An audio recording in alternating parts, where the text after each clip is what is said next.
Alrighty, good and happy Saturday. Let's turn off that echo, shall we?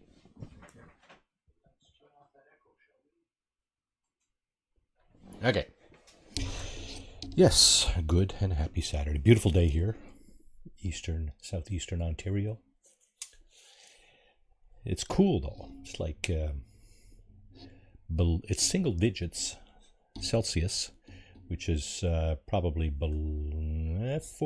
45, probably around 45 Fahrenheit. Good morning, Grim. How are you? Been a while. Good to see you. Welcome to the stream. Hope you're having a great day.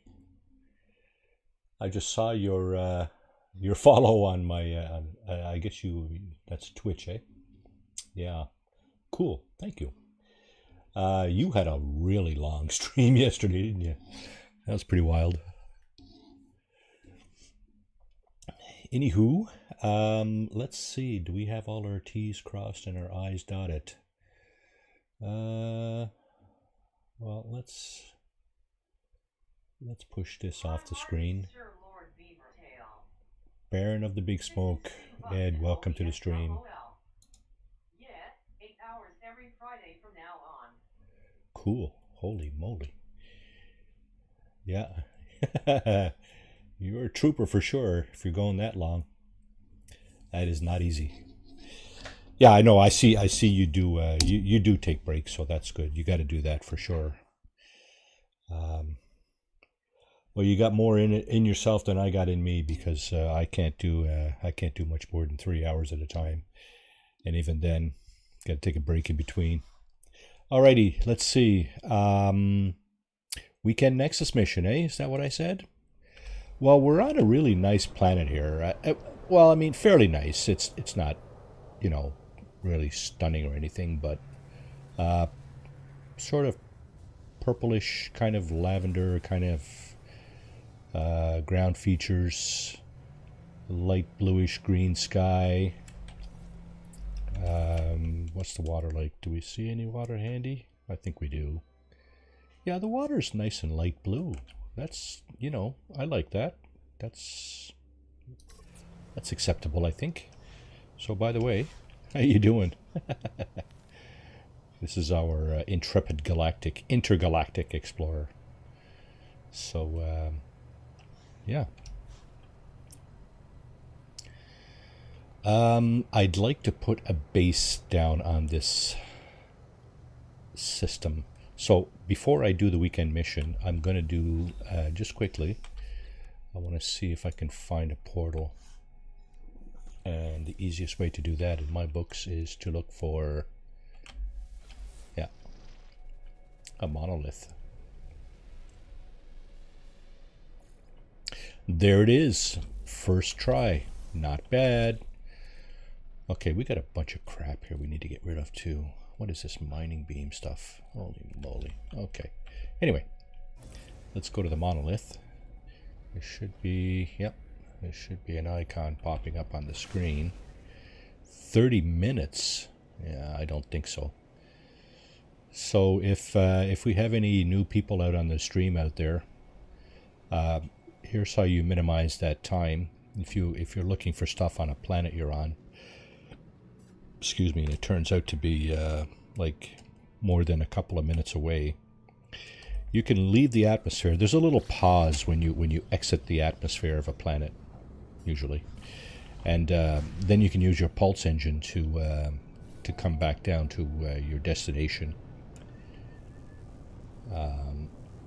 And of course, as you can see, that significantly reduces the time it takes to get there, right? It was a half an hour that turned into less than a minute. So we're good with that. So this next exiting the ship here, see it says restore points saved. That may turn out to be important, because in order to get the location of the portal, you need to answer a question here. My fingers rest on the cool stone of the monolith. Suddenly I am seized. An ancient vision floods through me. Blah, blah, blah, blah, blah. This is Viking stuff. I understand some of it. As you can see, the red stuff is translated because I've learned those words. Blah, the Viking ancient sacrifice. The beast has holy blah, blah, holy sacrifice. Whatever. It's inconsequential, really. Portal opens on a monolith and the body of a huge winged animal falls to my feet. Its throat has been ritually cut and its wings have been tattooed with face of an ancient warrior tribe. The eyes, though, the eyes look strange.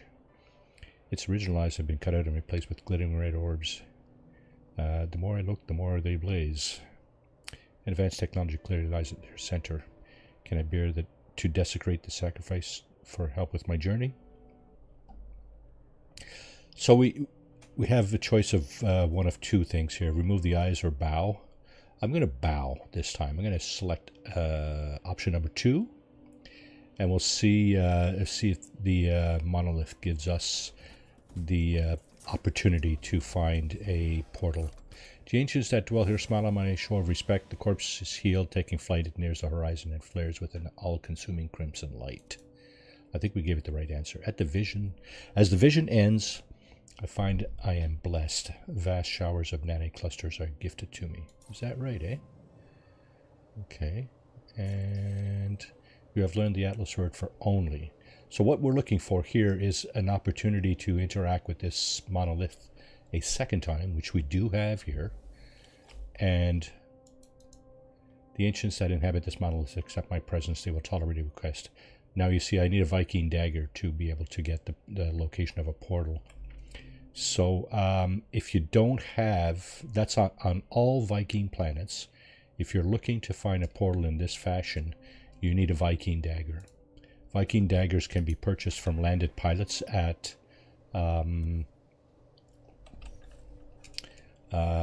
trading posts like I was just at the beginning of the stream. Or you can, there's other ways you can come by them as well. So this, I'm going to bring in this guy. That's my freighter. Boink. There he is. Okay, because I'm thinking I have some Viking daggers on my freighter. So your freighter, here's another thing. You need the matter beam, this thing here, to be able to grab stuff off your freighter. John, good morning. How are you, sir? Welcome to the stream. Hope you're having a great day. I hope you're all having a great day. Yeah, so the matter beam. When you have the matter beam, you can grab anything in your cargo section of your freighter from anywhere in, I think, in the known universe. The freighter, Scott, welcome in, welcome in. Hope you're having a good day. For the storage containers on your freighter, I think the freighter needs to be in the same system. So what I'm going to do is I'm going to rummage around looking for a Viking Dagger, and I still have 2, so we're good to go. And obviously the Viking Dagger needs to be handy, so you know what, let me just put it in my freighter freighter cargo area to see if that works, because that might work now that the freighter is in this system. Yeah, you see I can use that dagger now. So we're going to find a portal, and I'm just going to throw down a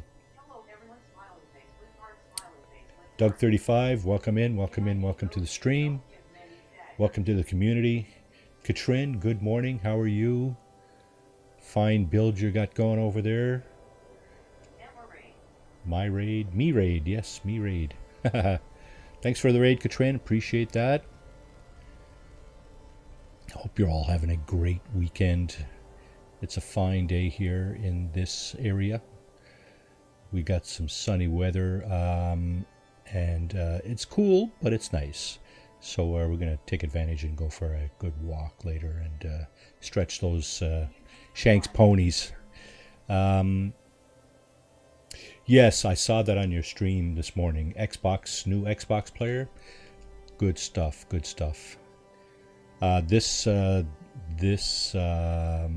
title is cross-platform, so you know, as you saw earlier, you can join PC players and PlayStation players and all that kind of stuff. So lots of fun to be had for sure. Well, get some creature pellets. Yeah, okay. I think I had the blueprint, so I should be fine. I've been thinking about getting myself a console, but I've also been thinking about getting myself an upgrade for my some upgrades for my computer. So I don't know which one's going to be at this point. I have a few months to decide because my pension holds me back. It's a fixed pension, more or less. So you know.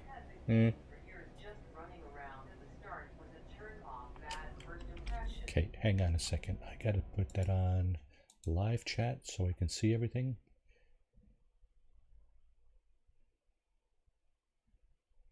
Yeah, I mean, running around at the start. It's just the way it is, right? You know, most games you got to start somewhere. So, thanks, Katrin.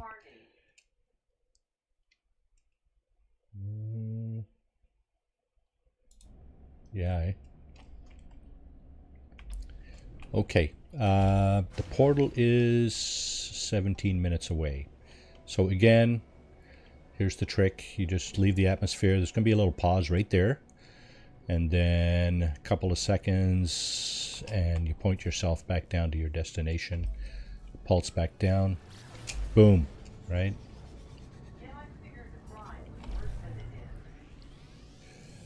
Yeah, and you know, when you really get really good and sick of the grind, I mentioned earlier in Katrin's stream that there's a duping mechanism in this game that you can take advantage of.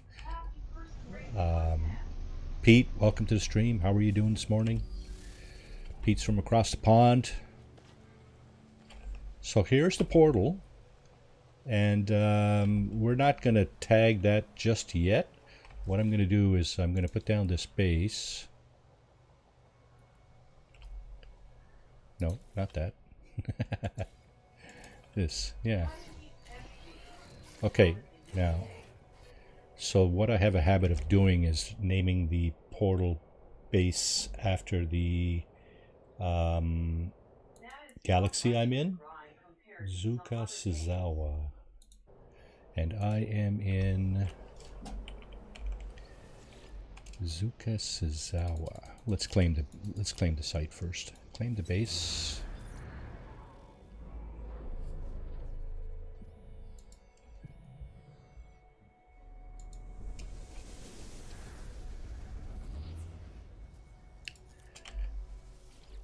Okay. Zuka Suzawa portal base. Okay. That's good enough right there. So, now that we got that out of the way, let's go up and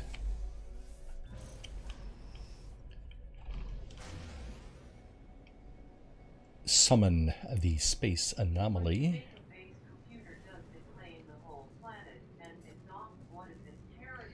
So the base computer does not claim the whole planet. It claims a 300 unit radius area around the base computer, which you can build whatever you want on as long as you got the components to do so.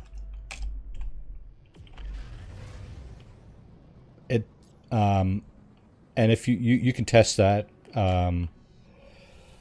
if you put down a base computer and you select a component and then you start walking, at some point it'll turn red. It'll have a reddish tinge on it because it's not going to allow you to place that component any further than 300. I'm pretty sure it's 300 units. But there's ways of stretching that, I understand. I don't really have a habit of building big elaborate bases, so you know, there's all kinds of info on YouTube about how you can go about stretching that. All right, here's the Nexus. Tame wild creatures. 4 ship launch fuel. Okay, these things here would be more handy, although I think I have some duped. These things here are also handy. Let's just take a quick look around the space anomaly just to explore and show you what this is about. So, okay, first thing, let's do something else first. Let's enable the network. Okay, no one on PvP. I don't do PvP. So we'll go ahead and enable the network. So in case you're wondering, just get ready to take a screenshot, because here's my code. I don't have a habit of passing that around, but you feel free to jot that down. Okay, so you can come back to that if you want. If you want my code, you can just replay that little section of the video. So we're now in network mode, and as you can see, there are other players coming in. There's a nice little Sentinel interceptor over there. There's a solar, and there's a couple of those Iron Eagles or Iron Vulture cargo haulers that were a reward for a previous expedition. And speaking of rewards for expedition, the Quicksilver Synthesis Companion here, you can collect rewards for expeditions, previous expeditions here. The Aquarius expedition, this is the set of rewards. So we're going to go ahead and collect those in this playthrough. There's some posters available, some banners, a figurine, a decal, and okay, everything else is for the expedition previous to that. And of course they're all available as well. So I had not collected them in this expedition. And here we go, Liquidator, right? So Liquidator banner, Adrift. Again, the previous expedition before that. I don't know why I didn't collect all these.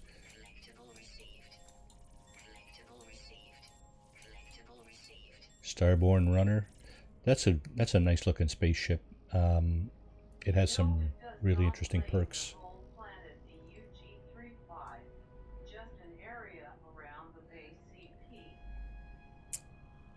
Yeah, so yeah, about 300 meter or unit radius around the base computer is what it usually grabs. So not sure you're aware, but every now and then Twitch will have a Twitch drop weekend dedicated to No Man's Sky, and they offer rewards such as these. Multi-tools, ships, all kinds of other goodies, depending on how long you watch a stream for. I do participate in most Twitch drop weekends, and this is the kind of thing you can get. Your ships will all be A-class, so not top of the line, but you know, if you like one of the ships that you get in a Twitch drop weekend, you can always pick it up in your regular playthrough and just add it to your playthrough, right? So 4, 5, 6, 7, 8, 9, 10, 11. I think I've got a full slate of ships here now, so I may have to get rid of a ship or two if I want to build another one. I do have a couple of shuttles here. I think that's a shuttle. I do have a couple of ships I can dispose of for sure. I got this hauler as well, and I got let's see, 1, 2. I got 3 interceptors. I can pare that down to the 1 interceptor, I'm sure.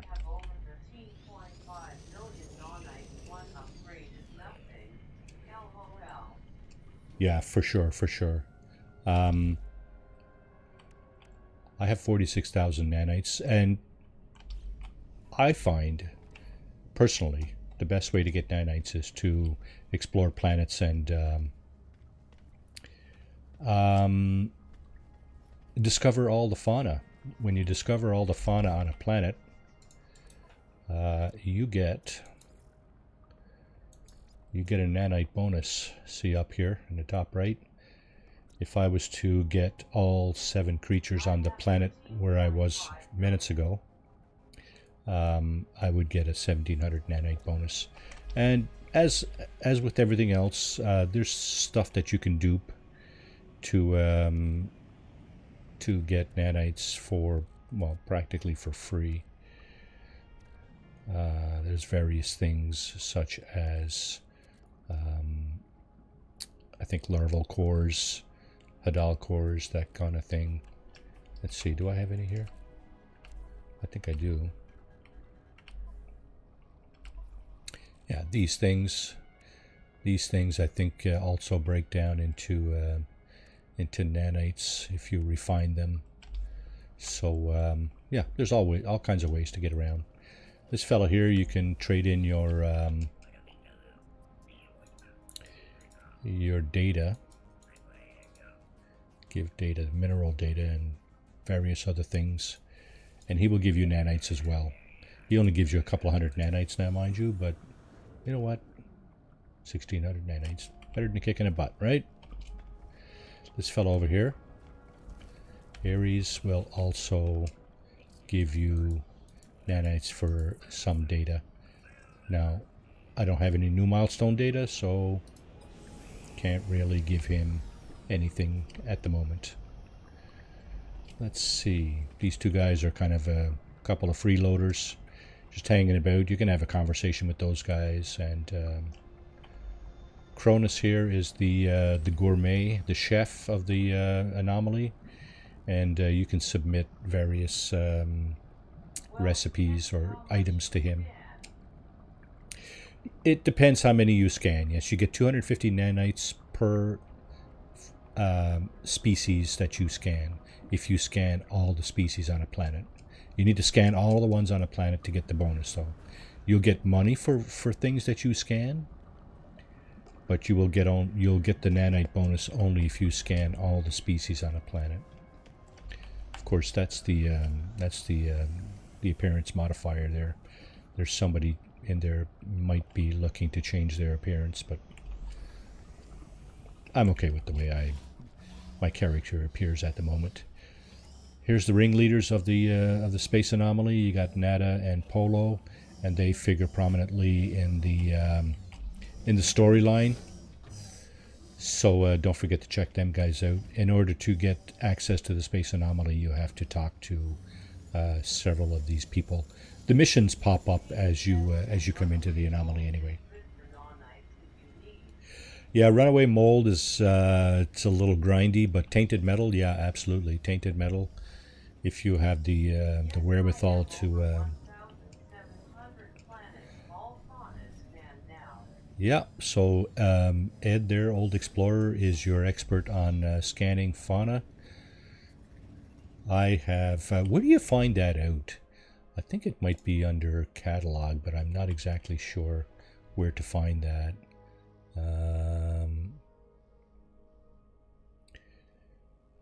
Any hints and tips about where to find that? Blueprints, stories learned, oddities recorded, recipes known. Wow, only 40 out of 450. Holy crap. Total milestones. Okay, total milestones. Planetary zoology. So this is 38 in this playthrough. And we've only been to 22 galaxies. I tend to scan all the... I tend to try to scan all the fauna on most of the planets I land on, but not all of them. It depends on a few things.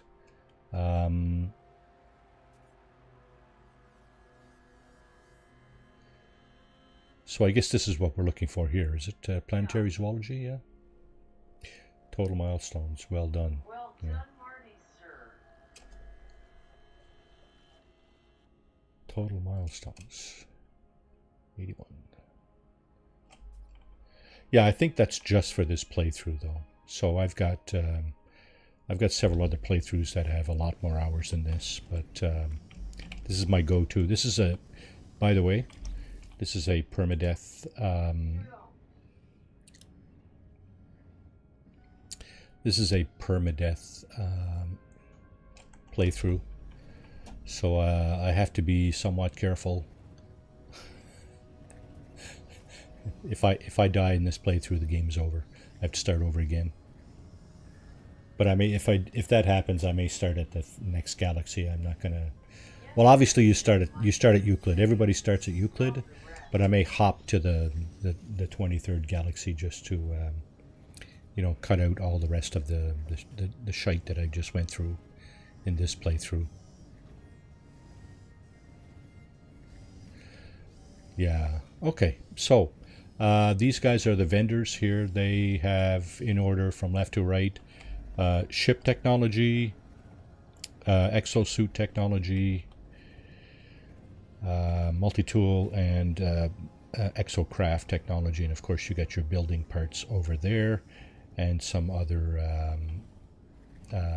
craftable items on the right over there. These will cost you salvage data, and these will cost you nanites. And all of the upgrades that you purchase from these people, or should I say technologies, will cost you nanites as well. There's always one of these in here too. I think this doesn't change. It's always the same one in your playthrough. It should always be the same multi-tool, and it's usually a crappy one. It's not something you want to take, but that's unfortunate because it's usually a crappy one. This guy is the keeper of the gate, and I'm talking about the portal right there. There's some artifacts back here on the right that are storyline dependent as well, and you got a couple of other characters here. This guy came in prominently in the autophage series of missions and expeditions and whatnot. So this is an autophage here, and this guy Tethys helps you out when you do those missions. And of course you can, if you have too many multi-tools, you can always dispose of, select it for decommissioning. Yeah, you can dispose of multi-tools here at this terminal. Oh,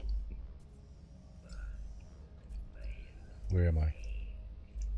There's my multi-tools. Okay, so I don't have a truckload. I think you can only have 6 at a time, but I'm not sure. So if I wanted to, I could select one of these multi-tools and go ahead and dispose of it right here, and that would make room for a new one in my inventory. Okay, let's 2 ways to get out of here. There's a ramp that goes on the outside right over there, and there's a teleporter right here, short range teleporter that brings you down on the deck as well. Here's a radiant pillar and 2 radiant pillars. That's the starter ship, but some people like to keep those, and that's fine. You can do what you want, right? Here's somebody's pet over here running around on the deck. Here's a golden vector. The golden vector is a reward for one of the first 2 expeditions. I can never remember which one it is. This is one of them, and the other one is the SSV Normandy, which is a specialized frigate that you can add to your freighter fleet. Those 2 ships are rewards for the first 2 expeditions. I'm just curious if they're allowing you to do any of the expeditions yet.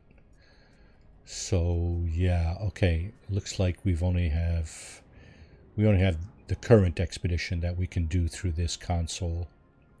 I've done this expedition a couple of times already. Once solo and once with my daughter. Ended last Monday, and those VODs are on my stream, on my channel. Sorry. So not gonna do that over today. Let's see what. Okay, so life support gel. See, this is a good This is a good reward right here. Carrier AI fragment. And I think I have a few of those, and I might, if I have the wherewithal, I will try to remember to yeah, so I have a couple here. I'll try to remember. Remind me to dig one of those out later. We'll look for a dissonant planet. Yeah, so you're running out of time to do the expedition if you care to do it. So by all means, you know, dig that out for sure. Okay, I'm going to go to the space station. I hope I've been there because I want to turn in. Wow. Pardon me. I want to turn in some of this stuff. You can't sell anything at this at the space anomaly. That's one thing I think a lot of people kind of scratch their heads about. What do we got here? Prepackaged mass accelerator, and that's a blaze javelin item. Okay, I think I'm just going to put that up here. There's another blaze javelin item. Prepackaged ray form oscillator. Okay, just throw that up there. S-class mining beam. Here's our mining device right here. Sell tech? Can you actually sell tech at the Nexus? I didn't know you could do that. I've been playing this for years. About 4 years now. A little over 4 years, and well, there you go, right? Mining beam, there's a mod. There's 2 upgrades, 3 upgrades. No one would bother visiting station, I guess. Yeah, I guess that is true, yeah. There wouldn't be any reason to go to the space station. I guess that's not exactly true, though. Because you can get upgrades at the space station. You can only get technology here. You can't get the upgrades here. Okay, so these 2 are pretty good. Heat dispersion, that's not terribly good. I'm just going to unwrap this guy to see what it is. The one that sells the cheap C-class upgrades beside the cook. Yeah, okay, right on. Okay, so heat dispersion 44%, and we got 3 other bonuses on this one, so I'm going to get rid of this guy. Going to dismantle this guy and put him here. My mining beam should be marginally better. So okay, what else we got going on here? There's our ship. Okay, so, oh, it just flipped over again. What was that all about? I'd like to get a carrier AI fragment, but you know what? Let's just go ahead and get the mission going here. I want to continue. Of course I want to continue. So I know I'm in multiplayer now, but I'm not sticking around waiting for other people to join. I'm just going to go ahead and get on the mission. And when you select the mission at the Nexus, you see that timer that just popped up in the bottom right corner? You have 1.5 minutes to get out of the space station, the space anomaly, before that timer expires, and then your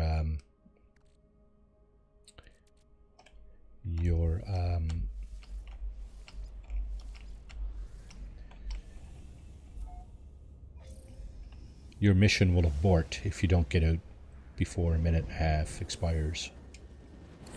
So we're getting transported over to a different star system, quite likely in the Euclid galaxy. We are not in the Euclid galaxy, by the way.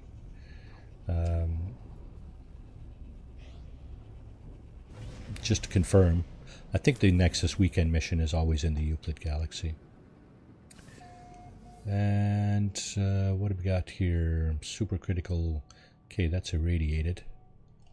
Now, where is the mission? The mission is down here. Now, you see the markers over here, but it might be on a planet beyond this one. It could easily be. We're going to just check that out in a second. Yeah, so you see up in the top left corner there, it says Galactic Core Euclid Galaxy, 820,000 light years. So we're on the edge of the Euclid Galaxy here. And that's where this mission is happening. So let's see, are we on this planet or are we on... Yeah, I think we're on this planet. Okay, so we have to bear in mind that this planet is irradiated. That is the hazard on this planet. There are 4 possible hazards. And as you know, when you spawn on a planet, there will be a hazard. Hot, cold, radiation, or toxins of some sort. Let's see, fauna dense planet. Why are you bringing me to this plaque? I wondered out loud. Paul Marty the marker, aka the planet they send you to this crap. I went to the desert planet. Okay, so you don't have to do the mission here. Let's just double check our exosuit here before we get out. We want the radiation protection next to the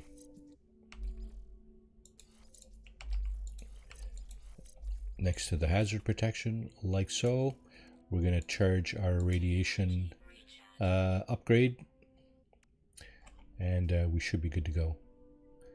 I did not go to the space station and turn in this stuff here, but I will, I hope, to remember to do that. Okay, so you need to...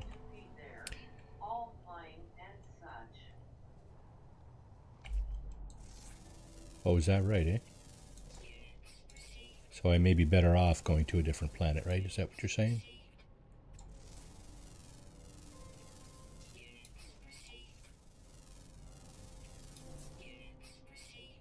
Yeah, okay. 4 out of 11. So we only have 1 ground creature? Oh my goodness. No, we got 2. Yeah, that's not good. That's not good at all. I think you're right, OE. I think you're, yeah, not good at all. So let's do this on a different planet. Tame wildlife with creature pellets. Locate creatures using the analysis visor. What do we got over there? That's a frozen planet, I think. Okay, so Big Chip Buddy discovered this planet yesterday. Must have been for this particular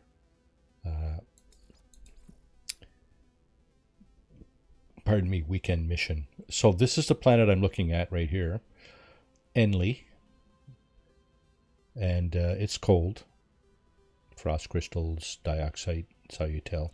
This one has, oh, this one is not cold, it's abandoned. I think it's probably low oxygen or low air. This is the one we're on, I believe, or we were on. That's the irradiated one. There's a hot planet. Toxic, and oh, we might be on this one. Actually, I think we're on this one because this one has water, and we do have water creatures on the planet we were just on. Yeah. I've been the desert planet, as I like them. LOL. Fair enough. Fair enough. Let's go to the cold one. I'm going to go to the cold one. And what just happened there? Ran out of fuel. Figures. Okay, pyrite. You can use pyrite to recharge your pulse engine. I'm going. How far? 42 seconds. Okay, that's lots of time to switch our technologies back here.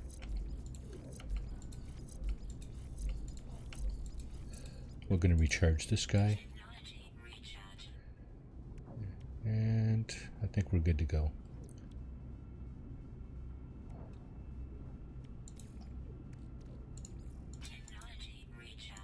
just going to recharge my oxygen or underwater technologies as well, just in case we want to discover underwater creatures. There does not appear to be any water here, though. Judging from the kind of the look right here, does not appear to be any. Oh, by the way, here's one way to get some pulse engine fuel. That's gold, but some of these asteroids have tritium, and yeah, tritium is a possible fuel for your pulse engine. See, it says there, charge equipment with tritium or pyrite. So, okay, off we go. What kind of system are we in here? We're in a Gek-dominated system, level 1 or relaxed conflict level, and it's probably a level 1 economy as well. Developing. Alright, let's put this thing down somewhere. I have a preference for areas with landing zones. Well, gold turns into pyrite. Even better. Yeah, so... yeah, and it probably does that at a higher rate than otherwise, you would otherwise think. So look for these areas here with the concentric rings. When they turn green, it's active, so you can actually land without without any cost to your launch fuel. Okay, what do we got here? Let's see. This is a crashed freighter, by the way, and there are some things you can pick up here. There are these cargo pods. There's one there inside of this sort of area. There's another one over there inside those doors. Another one there, here, and out there. There should be 6 in all. 1, 2, 3, 4, 5. There should be 2 over here. There should be 2 over here, actually. There should be 1 over here somewhere. Anyway, what we're looking for is fauna. What do we got for fauna? 6. 4 of them are ground creatures, though, so that's good. That is good.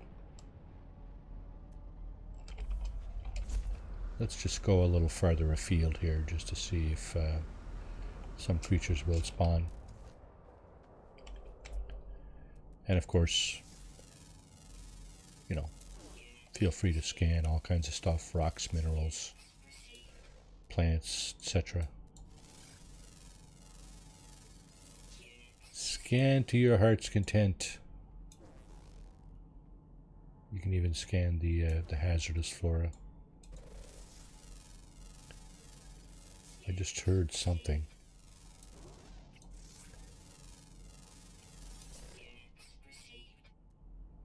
Yeah, it'll take a minute for stuff to spawn in anyway, regardless of what planet you're on. They don't just, they're not already there when you get there, kind of thing. They spawn in. Just check gold to pyrite is 1-to-1, but you use a lot less to fill your fuel.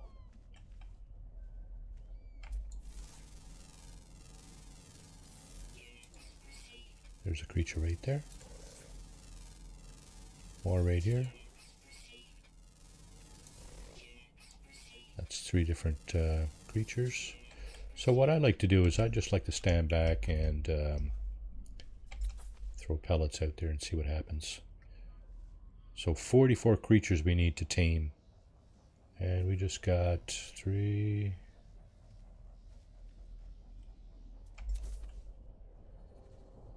How many did we get?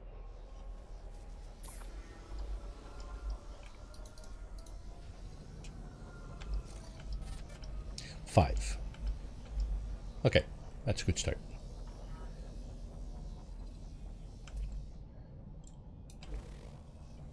You came all the way up here just to see me. So what I like to do is I just like to move on. I'm probably going to go around the crashed freighter here and scan and feed creatures as I go around here. That's kind of like what I like to do. I tend not to try and complicate matters too much. What do we got over there? 193 buried technology. Now, I got all kinds of buried technology salvage data here. That's what you get out of buried technology. Salvage data. I got all kinds of it, so you know what? I'm going to pass on that. There's yet another ground creature. I'm looking for as many dots as possible. Like here's one here. It's just right over here, but there's only one, I think. Yeah, there's one there. I'm not going to throw a pellet out for one creature. That's just wasteful. Yeah, there's more over here.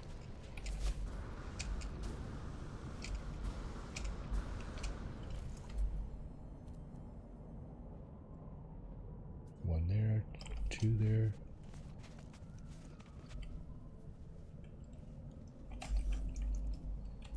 Wonder if I can get both of them. No, he's too far away. I can get two of these though.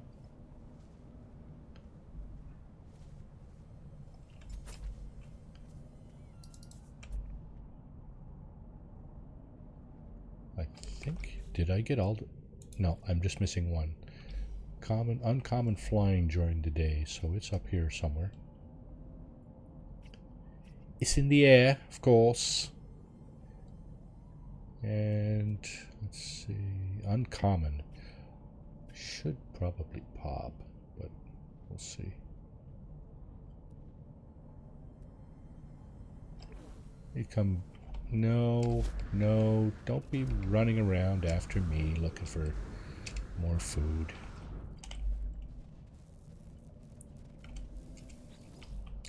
I just saw a bunch of creatures here. Now I could have kept that slime because I do have a living ship, and that's what you use for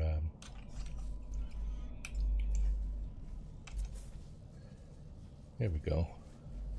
8, 9, 10, 11, 12, 13, 14, 15 maybe?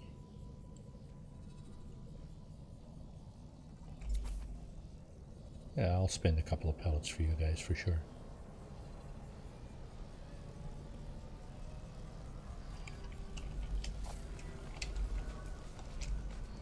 Can't use your jetpack when you're in this this mode. Okay, we got 15. We should have 18.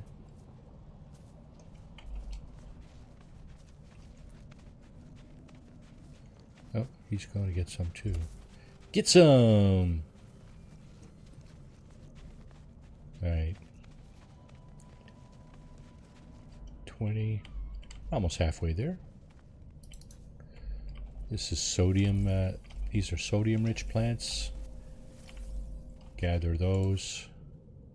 Gather this stuff. Dihydrogen crystals. Essential components for various things, including life support.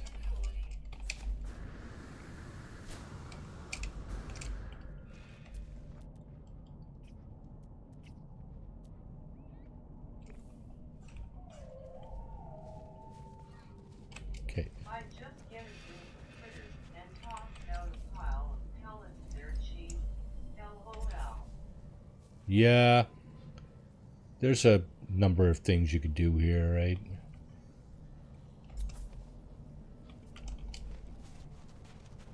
You only really need one pellet for a bunch of critters that are in a certain radius. But yeah, I mean, you can toss out as many as you like. They're cheap anyway, so it's not like they're costing you a lot.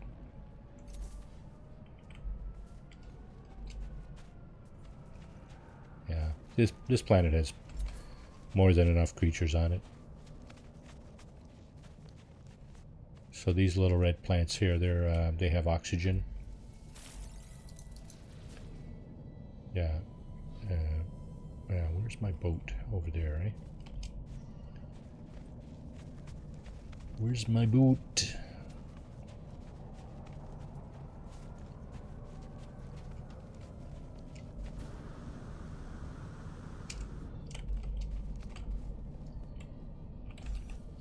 More creatures down here.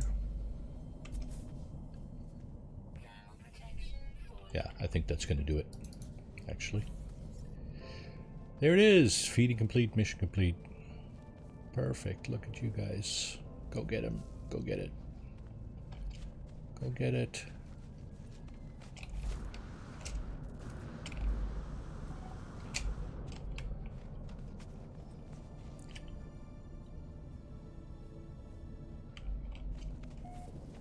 There's the freighter.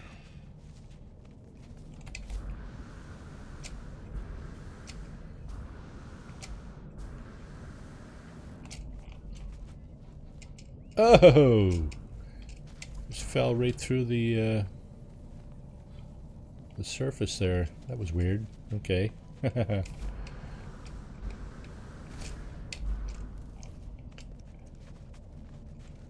Yeah, we're getting low on our hazard protection here. So I'm going to get back in my ship. And let that recharge on its own. There we go. So as you can see here, the hazard protection is recharging by itself. When you get in a cave, a building, or your ship, this will recharge by itself. Your life support will not. So you need to recharge that one explicitly. What most people do is they will use this menu here for recharging whatever needs to be recharged. That's all good, and they may even hotkey it. That's even better. It's quicker. I don't. Excuse me. I just don't. Whatever. Right? You do you.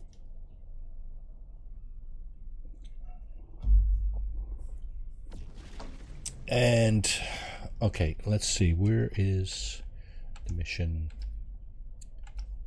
Simple fauna. Return to the Nexus. Receive your reward. Summon the space anomaly. Right. So, at the beginning of this mission, did I get all the creatures? Oh man, I didn't. Uncommon flying. You know what? I want the last creature. I want that 1500 nanite bonus. It's not much, but it's better than a kick in the ass. So here we have a minor settlement. Minor settlement is a building that has this landing pad on it, attached to it. That's the distinctive feature of the minor settlement. A couple of other niceties in here are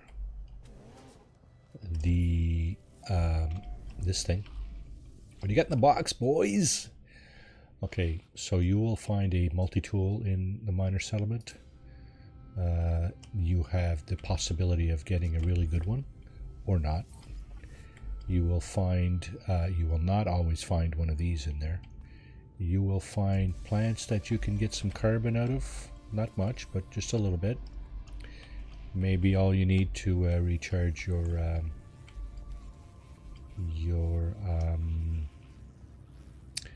multi-tool. You may find one of these, nanite repository, and you will always find a galactic trade terminal.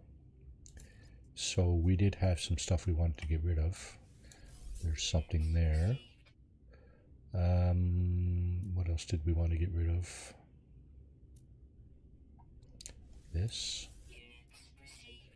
I'm also going to dump this thing. Corvax casing. This salvage data, as you can see, it's worth quite a bit. 78. That took a while to gather, but it's worth like over 4 million units. It's worth, especially at the beginning of the game. If you're doing like a no starter ship playthrough or something like that, you're going to be running around looking for that stuff for sure, because it's valuable. And of course the minor settlement has a vendor. He will have a number of base technologies, the blueprints for them, such as all of these things here. Force field receiver, mining laser, advanced mining laser, neural stimulator, waveform recycler, oxygen recycler. He will also have a whatever hazard is on the planet, he will have the technology to mitigate that. So in this case, it's cold here. This vendor has the thermic layer, and they'll also have the shield lattice and the barrel ionizer for your bolt caster. You can probably pick up some of this stuff. I think I did that already. That's why it's not active. There's 2 doors in the miner settlement. One leads to the landing pad. The other one leads outside. And of course, at this point, you know, you're out in the elements.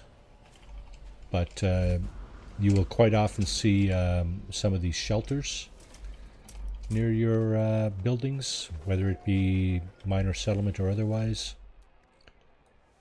And there'll be all kinds of stuff here. There'll be this damaged machinery. There will be this buried technology we spoke of already, where you can get the technology modules. I like to fill them back in, but you don't have to, of course. When you're in network mode, if you dig those out, that hole will stay there. So here's more stuff over here. These are mineral deposits, copper, magnetized ferrite. Copper is very, very useful. Let's see. Nothing in this guy. There's pretty much always a nanite repository in these shelters. The very, very first one that you encounter will have, unless you've turned off the tutorial, the first shelter you go into will have the blueprint for the this thing here, the hermetic seal, because you need that to fix your ship. This is an underground hazardous flora right here. And oh crap, that's not what I meant to do. And these will have either sodium or oxygen, so keep that in mind. Good stuff to know. Alright, we've gotten rid of everything except for our upgrades here. I should have dumped that too. Condensed carbon, do we have any over here? We do not. Well, let's put some there. We have a stack right here. Nope, that's the freighter. We have a stack right here. We don't have a lot of carbon though.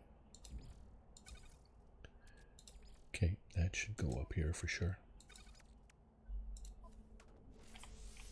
Okay. Let's go summon the space anomaly and turn in the mission.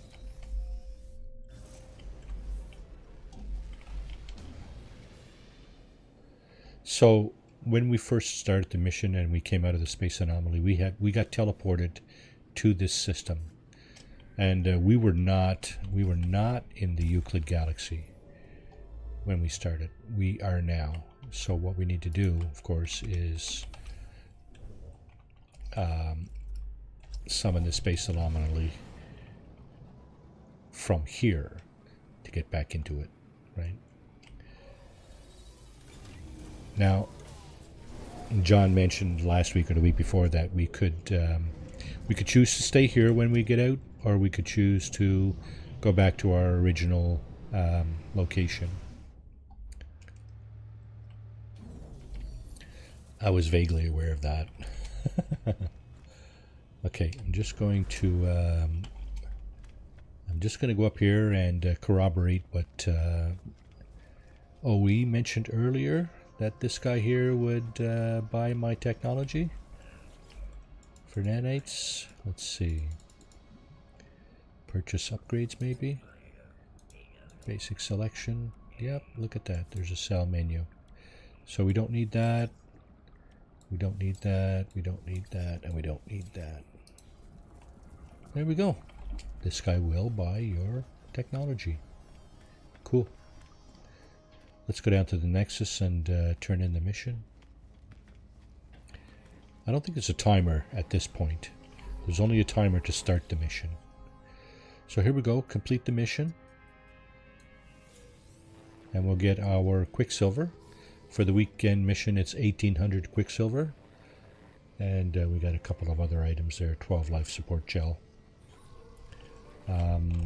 Quicksilver you can spend at this guy. All kinds of stuff in there for Quicksilver, right? All kinds of, yeah, create exotic items from Quicksilver. So, yeah, you need to buy it with your Quicksilver. I've got quite a bit there, 22,000. Liquidator stuff. Now, why do I have to buy this? Scrambled signal poster ship parts.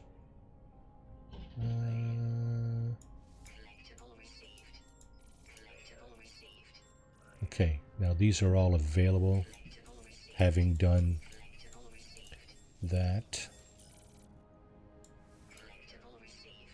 More stuff here. Okay, so that's the idea. You can buy stuff with your Quicksilver from this guy. Oh. Okay, that's the idea there. This looks like a built ship here too. Now the ship I have here, I put that together myself with a thruster. I like the mono thruster. I like the wings too. These wings are basically off the Golden Vector, same kind of wings. And this is one of 3 or 4 cockpits that I like as well. This one isn't bad either. I like this one too. I like this ship actually. This is nice. I like this. Yeah, that's nice. I like that. So I mentioned earlier about the this ship here. This was an expedition reward. Refresh my memory as to its name. The runner, what is it? Runner or something? Runner. Yeah, very cool ship. It has some peculiar characteristics, and one of them being that it hovers. There's no landing gear on this thing. Yeah. So that was an expedition reward. Here is a Sentinel Interceptor. Why don't we go and see if we can dig one of those out with our carrier AI fragment. And here is a Iron Vulture. So that again is an expedition reward from a previous expedition. Boom. Gone, right? Okay, so we got our weekend mission done. We have our portal found. Yeah, so let's see. I'm trying to remember how to get out of here without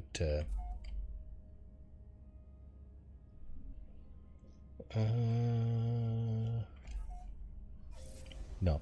Okay, so you would have had to choose this at some other point inside the Nexus there, inside the space anomaly. Sorry, as to where it is that you exit the space anomaly. Now we're going back to our original system where we came from. Yeah, so I just want to see. I would like to see. I'm pretty sure I scanned this system.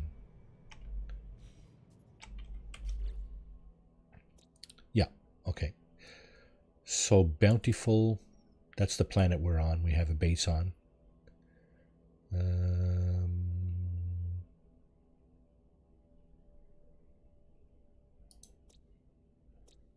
Okay, we have an airless planet, 2 airless planets, irradiated, and cold, none of which are Okay, none of which are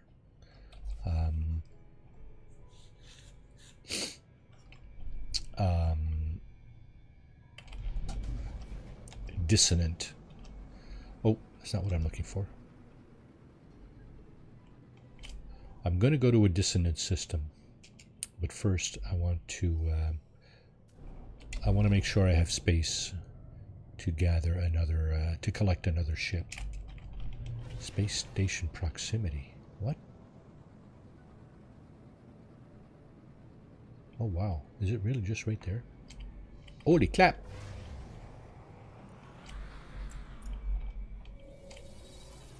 Okay.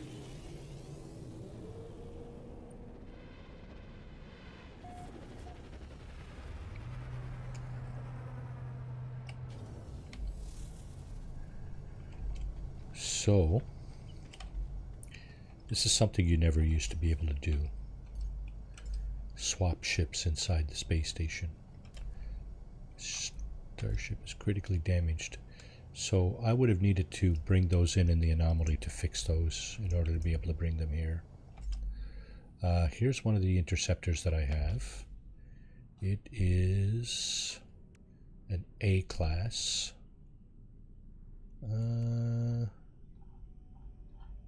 I kind of like that one a little bit. Let's see what else I have here. I got this Guppy Exotic. I got a couple of fighters, this one and this one. I have this one. This one I might this one I've been using actually, but it has some broken parts. Not a big deal, can fix them. Yeah. There's an explorer ship. There's another mono thruster with what I like to call a dragster front end. Well, almost. It's kind of pointy. It's sort of like the front end, sort of like the Golden Vector, except it's a bit longer and pointier. There's another nice nice compact ship. Most people don't like the tail fin on these guys, but whatever. B class fighter, C class fighter. Yeah, you know what? Let's just I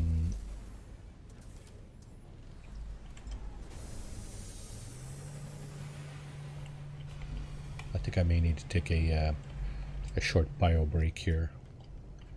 It's going to be a little earlier than usual, but I'm feeling it.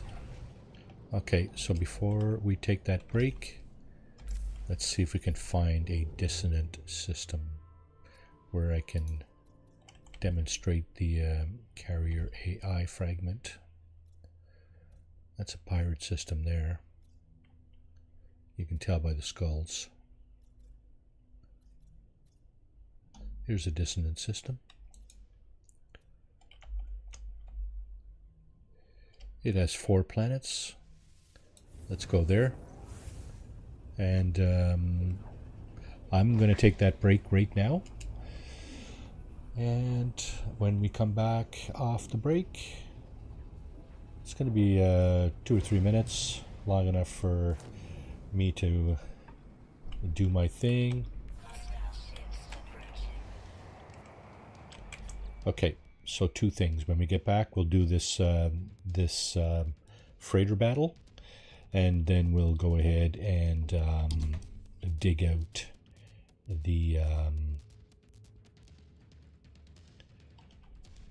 you know what, I am in network mode, so I don't know if the game is actually continuing as I pause. So I'm going to go into the space station.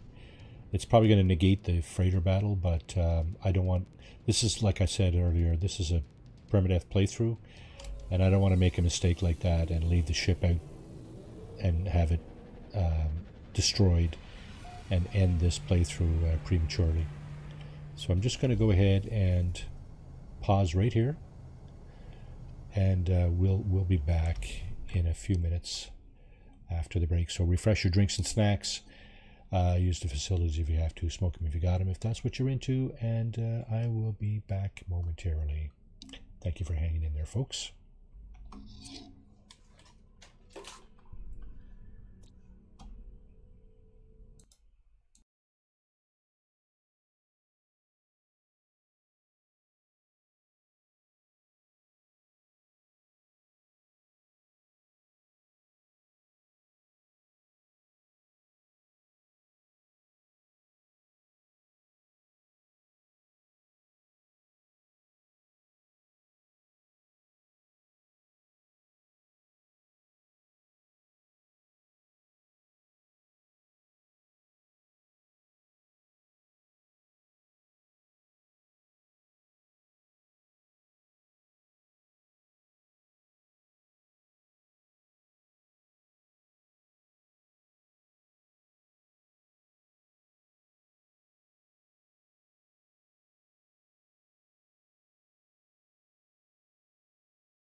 Okay, so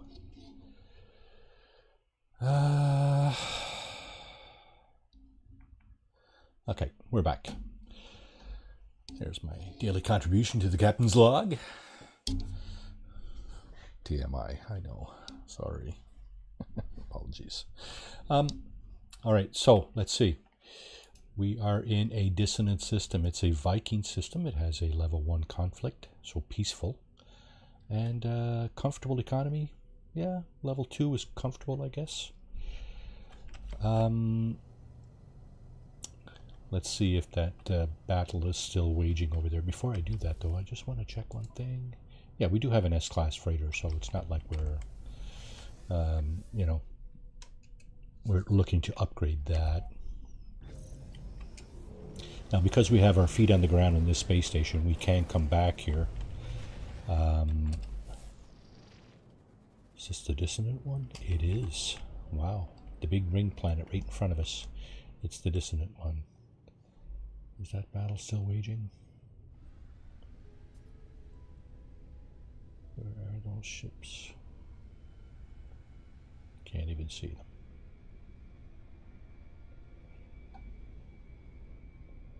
I think they were actually over this way, were they not?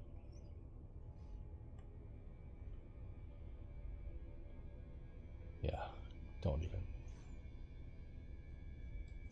know where.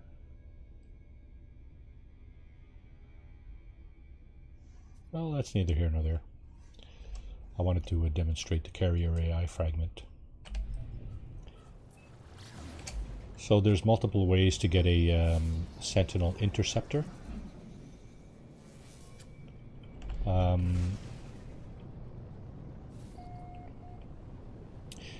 You can come across interceptors on the ground. It does happen. It's rare. It's probably might be a little bit more rare than coming across crashed starships on regular planets, but it does happen. I've done it. You can just you know, happen to come across one in your travels, like what I'm doing right now. It's possible. The other ways to do it are with these devices, like the carrier AI fragment and the this thing here, the echolocator. In order to get an echolocator, your best option is to take out the drills. So they are known as dissonance. Oh, somebody help me! Words fail me this morning. These purple crystals are also important too. There's one right there. That thing there. So this thing here. If you smoke those, you may get one of two things. You'll get either one of those echolocators or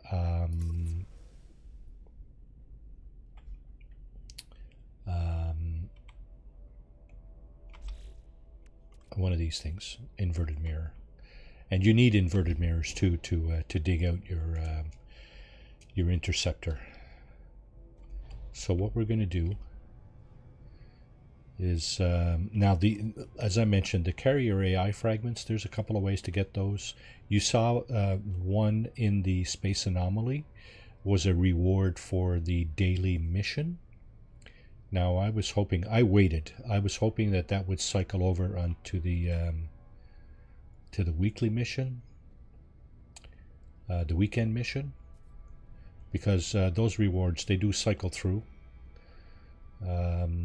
And it's possible, if you wait long enough, that you will get one of the rewards that you're looking for. There's another one of those drills right there. If I take that out, this is regulated space, so it's not a pirate system. So I think I will draw the ire of like regular sentinels. I may. They need to make new weekend missions. That'd be nice, wouldn't it? That'd be a nice refreshing change. I agree with you, Ed. Yeah, incorporate some of the newer stuff. This is getting really stale. The feeding animals, the killing the monstrosities, the taking out the sentinel pillars. You know, the regular missions, they haven't changed those at all in years. And it's time, I think you're right. It's time they cycle through and come up with something new. Yeah, so the echolocators one, the carrier AI fragment can be a reward for missions.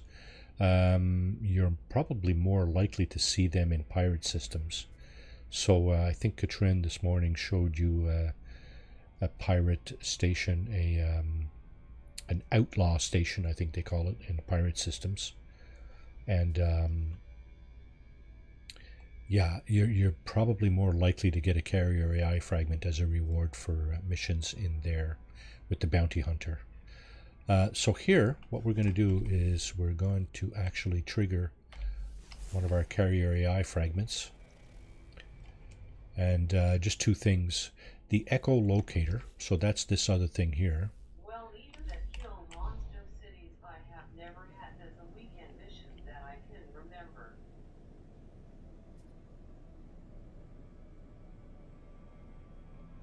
Yeah, there was one on the board there earlier. And I think that was the one with the carrier AI fragment reward. If I'm not mistaken, you can scroll back and check that, but I think that's what was going on. Double tap, welcome in, welcome in. Hope you're having a great day. So we're 32 minutes from our dissonance spike. I was just going to mention the echolocator does not bring you to a ship. It brings you to a sentinel encampment, and you still have to dig out your ship through the console. This carrier AI fragment will bring us straight to a crashed sentinel interceptor. So this dissonant spike here, that's an actual ship.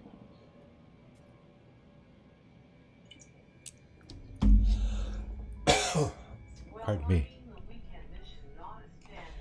Yeah, it was a standard mission. I think it was the daily, the 400 Quicksilver mission.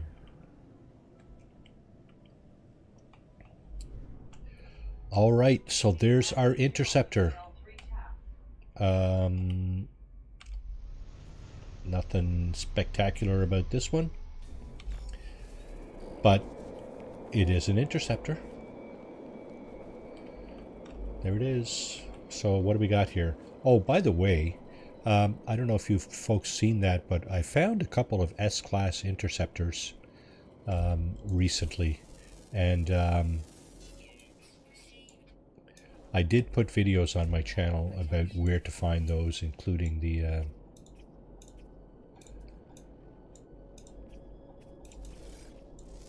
glyphs and the coordinates.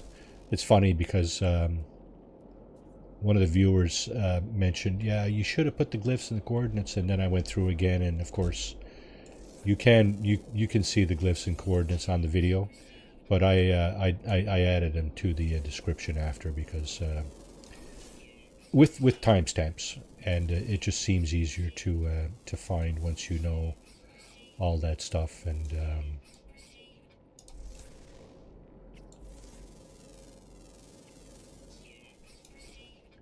okay, so we have a rather large creature down here. It's 280 something. Yeah, these walkers here. These guys. 5 out of 8 creatures, just like that. Took me about, what, 2 minutes? We got a couple of more ground ones and another flying one.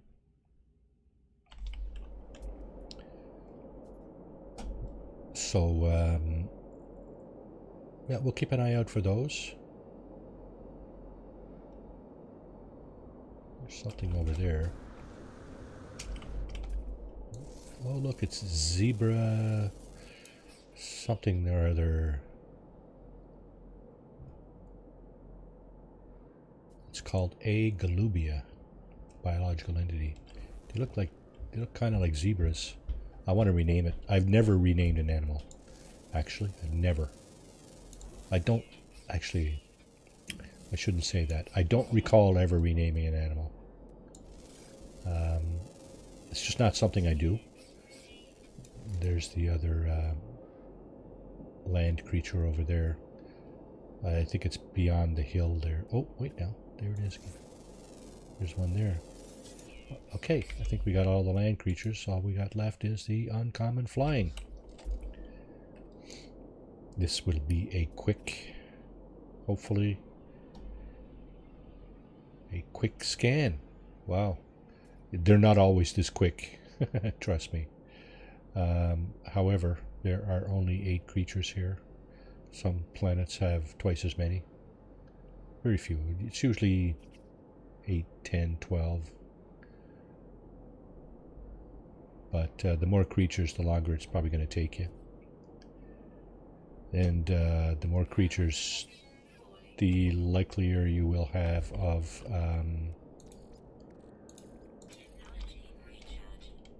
getting a rare one that takes a while to spawn. Now we're missing a flying creature. So let's see what we got here anyway. So here's one of the things I like to do around an interceptor. It's to check the autophage in behind here, because it's quite possible the autophage will have something nice for you. I'm scanning everything. Rocks, plants, stalagmites, stalactites. There's one there. And of course, 62,000 units. You won't get that at the beginning of the game. I have some interesting upgrades on my equipment here, on my scanner. There's my scanner. I have some interesting upgrades that really boost the amount of income that I make from scanning plants, animals, and other such items. Did he show up yet? Is he here? Is he here? Elvis has left the building. No. Yeah, he's here somewhere.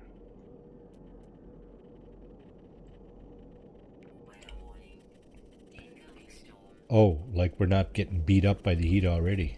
Okay, thank you. Incoming storm. So here's the autophage I was talking about, and they will quite likely give you something as you interact with them. In this case, it's that stuff, and I don't. It's not a lot of it. Okay, let's just feed him some Atlantidium. There's my biobreak reminder. We've just had that, so good to go. And okay, interceptor. What do we got? We have a B class. This one is worth 68 million units. So that's one of the reasons why people actually engage in this activity, is that these ships are worth a small fortune. The only thing is you got to dig them out.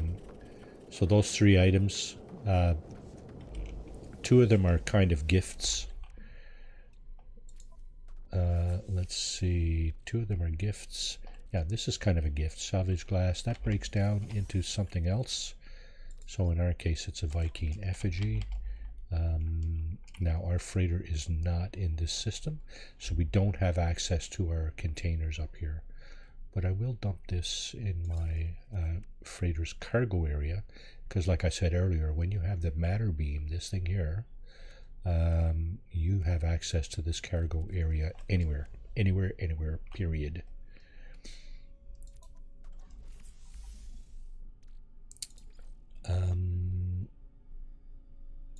Okay, so the other gift was this thing here, Pugnium, and I would normally have some of that right here somewhere, but for some reason I don't. Okay, anyway, regardless. We did dig out one of these highline brain thingies. This is what you need the inverted mirror for. And I think you need something else. I think you need 3 of these radiant shards to be able to probe the subconscious. See, it says there, E, probe subconscious, locate the ancient site in the dreams of this mind. So we're going to probe that subconscious. It will bring us to a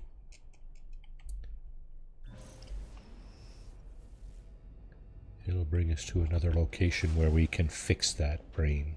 That is a damaged brain. Because these interceptors, they have a brain. Don't ask me how or why. Oh, by the way, this is an archive right here.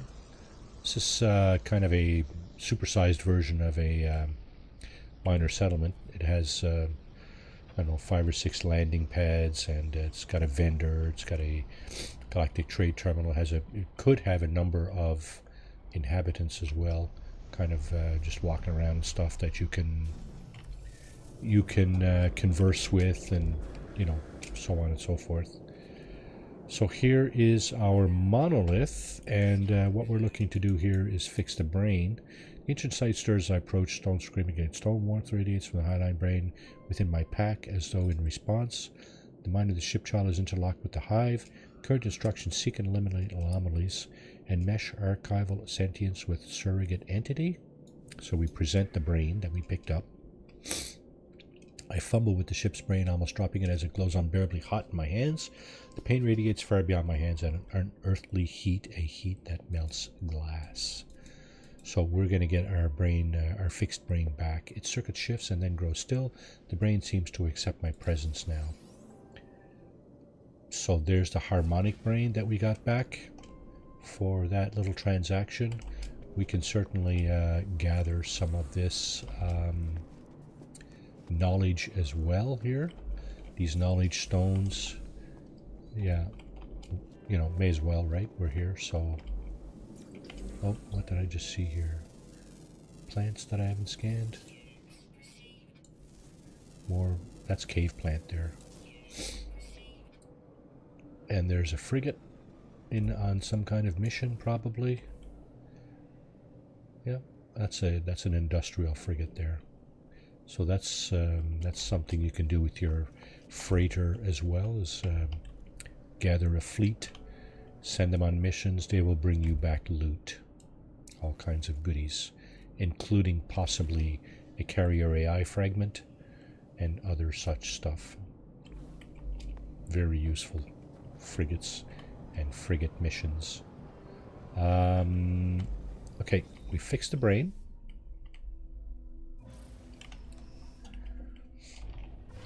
Let's go back to our interceptor. Oh, and here is a trading post. So, yeah, these guys, that location will have pilots landing at them, just like the archive. And you can do a number of things at those places. You can buy ships if you want off the landed pilots, if you can afford them. And so on and so forth. Galactic trade terminal, there's all kinds of stuff to do there. Okay, so the only question is do I have room in my inventory for this ship? I don't think I do, actually. And we'll find out just now. Yeah, you see, it's asking me to swap the ship, so that means I don't have room in my current inventory for another ship. This is a B class.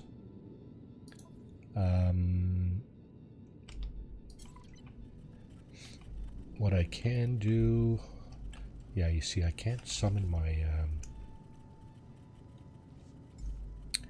I can't summon those two freighters, these two guys, because they have broken parts. I use one of them for galaxy traversal.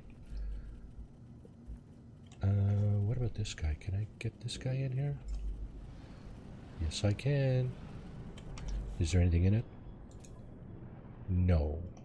Okay, so a C-class hauler, I can now trade this one for, I can trade the C-class hauler for this interceptor. As a matter of fact, I think I built this one.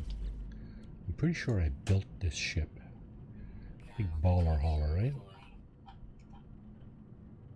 Yeah, I think I built that ship. I think I'm going to go ahead and trade it for this B-class interceptor. Just going to strip anything extraneous off this hauler and go back here. Now the ship I'm comparing to is the C-class hauler that I just brought in there. It's worth, the trade-in price is 7 million units for the hauler. But because this is a crashed ship, it doesn't cost me anything to upgrade or to switch it out. So we're going to swap the hauler for the 68 million unit B-class interceptor. The hauler is no longer ours. This becomes our ship. So we can actually just take off in it. When you find a crashed starship, generally, it will not be flight worthy. You will have to fix it. So there's that. You got to keep that in mind. But these interceptors, these crashed interceptors, are already flight worthy. You can just take off in this thing, right? Matter of fact, why don't we do that? Just on a related note, this fighter that we came in on, this will end up back. It's still in our inventory. So yeah, this is what some people do for units, like not early game, but certainly you can do this fairly early in the game. My advice, if you're going to do this and you're looking for echolocators by knocking out those drills, I would do that in a pirate system, a pirate dissonant system. So just quickly, yeah, you see this is a dissonant system. We know that, right? Because we found it by looking at the map here. Now this ship does not have the necessary equipment to find out what your conflict level and economy level is like, but it will tell you about dissonant systems, just like this one here. I'm just wondering if it will also tell us about pirate systems. So if it does, and it tells you about dissonant pirate systems, that is definitely your best bet for getting those echolocators, because you don't get bothered in pirate systems. Yeah. I'm not sure it's going to tell me about pirate systems. I don't see any yet. There's another dissonant system. So look for a pirate dissonant system. And again, that is your best bet for digging out echolocators. Go on to the dissonant planet in the pirate dissonant system and just take out as many of those resonators or drills as you like, and get as many of those echolocators as you like. Then you go to a regulated space. Generally speaking, those pirate systems won't have any interceptors. Some do, most don't. So then you're going to go to a different dissonant system, such as the one we were just on, and you're going to go and find your Sentinel interceptor. Yeah, I don't see any pirate systems, strangely. Maybe I'm not equipped to do that. The ship doesn't have, there's a couple of things it doesn't have. We'll get to that in a minute. I'm just going to come over here. I'm actually going to sell this ship. I'm going to scrap it. Actually, I'm not going to sell it. I'm going to scrap it. B-class interceptor? Meh. It's worth a lot of money. It's probably worth 50 million units as is. So let's go check it out and see what it is worth. There's a terminal back here. You can scrap your ships at. Right here. This is also the same terminal where you can salvage wings, cockpits and engines off some of the other types of ships. Yeah, for some reason this one is only worth money bags. Yeah. This is the best way to make money in the game as far as I'm concerned. 20 million units and just there it is, right? 20 million units. Yeah. The thing is, that transaction will not give you any money. Oh, okay. We brought in a different interceptor. What? What's going on? Why is that there? What just happened here?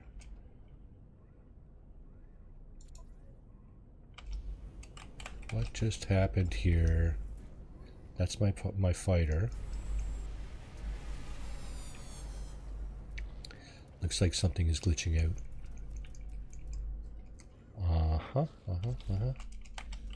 That should have disappeared and another ship should have popped in. That's the ship I just dug out. Why did it not disappear when I oh, it didn't scrap.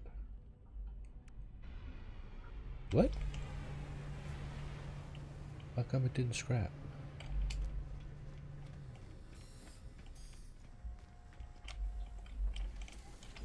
Okay, so this begin salvage analysis. Claim scrap worth 21 million. It's not working. All cargo will be destroyed. Salvage drones. Salvage components will be added to customer exosuit anomaly automatically. Okay, so that, okay, now that looks like it worked. Boy, that was a little sticky. I don't know what happened there, but it did scrap this time, and what came back in its place is this guy here. So what I need to do is obviously swap that one out for my fighter. Now, like I said, you don't get money for scrapping ships, you'll get parts, and it just said that. So we go into the sell menu here, and we look for all the parts that it just gave us. Compressed indium scraps, Starship AI valves, and that's pretty much it. That's what we got for scrapping that ship. We are 20 million units to the good. Let's put that up here. And we do have also these B-class upgrades that came from that crashed interceptor. Texty Infidel, how are you doing? Welcome to the stream. Hope you're having a great day, sir.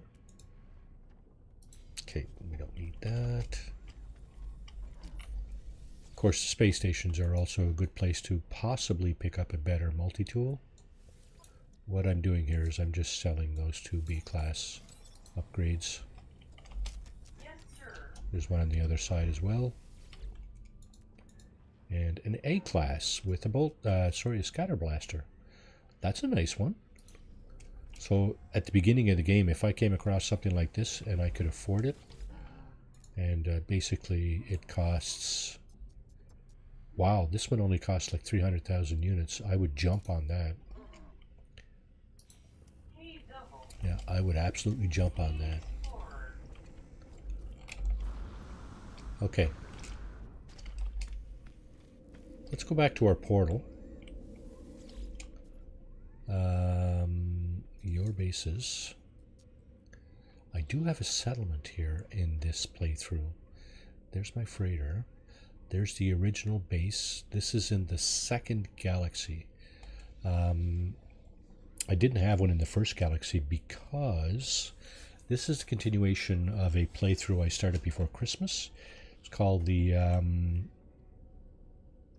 Fugitive playthrough, and this particular character, it's a permadeath playthrough, and he wasn't allowed to do a bunch of stuff anyway. If you go back to the first playthroughs of this particular character, you'll see what I mean. It's a difficult type of challenge, but nevertheless, here is our portal base in this reality.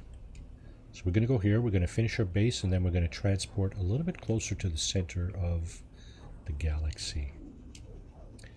And that's our ticket to getting to the next galaxy. This, I believe, is galaxy number 22 or 23. And we're going to traverse to the next one in the list. All right. So here's the portal, and so what I like to do is just throw down a little bit of building. Don't know how much silicate powder I have, but it's easy to pick up, so go ahead and do that. There. Ah, crap. Don't have enough silicate powder. Okay. Well, like I said, fortunately we can dig that out. This is silicate powder. Everything I'm harvesting here, pretty much. You can see it in the top right corner there. Silicate powder 52, 57, 8, 60, and so on. So just harvest a bunch of that. Weapon charge depleted, of course. Terrain manipulator. We're going to recharge it with silicate powder. Oh, we're out. Should I do it with that? No. Do it with this.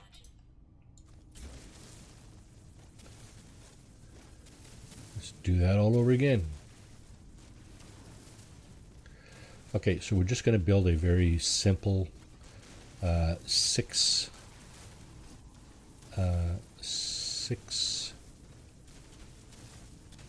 basically floor panels, 2x3 floor panels. We're going to put going to move our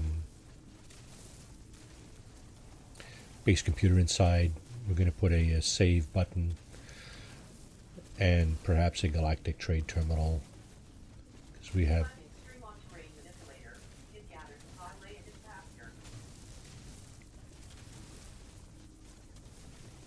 use flattening string. A what? Flattening setting. Flattening setting. Oh, does it? Yeah. That's all good. I'm not in a big hurry. All right, let's continue our floors. Go into camera mode here, and over here, of course, I think I'd like to put a set of stairs like that. Hopefully I have enough silicate powder left to make the rest of the walls I want to make.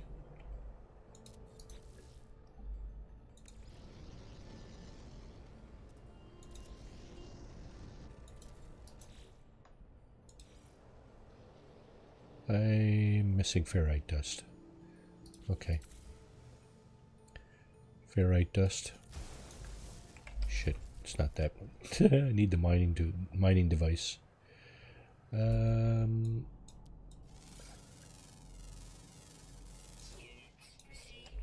one. Mining device here. Runic lens. Okay, here's some here.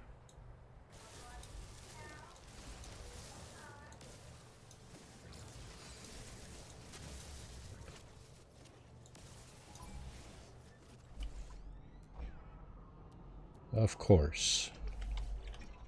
Frickin' arsehole sentinels. Gotta get in the way here, right? Gotta stick your nose in where it don't belong, do you? That's fine. I hope I have enough to finish this thing here. Now I'm out of silicate powder.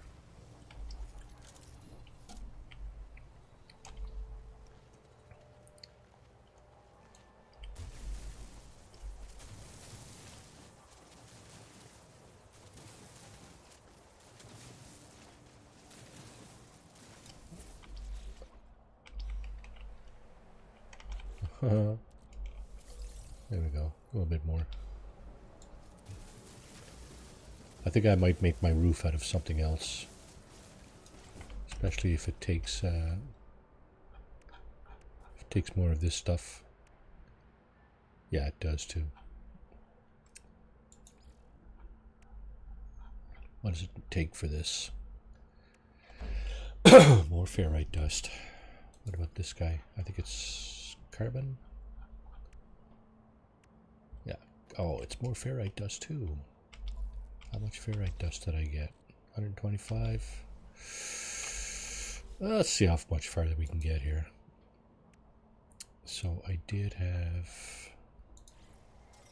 one more of these I wanted to put here.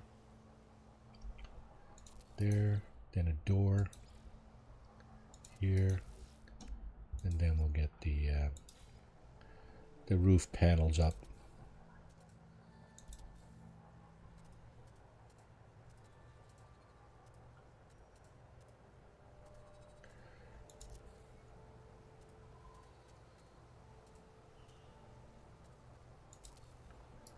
Let's get some with some skylights.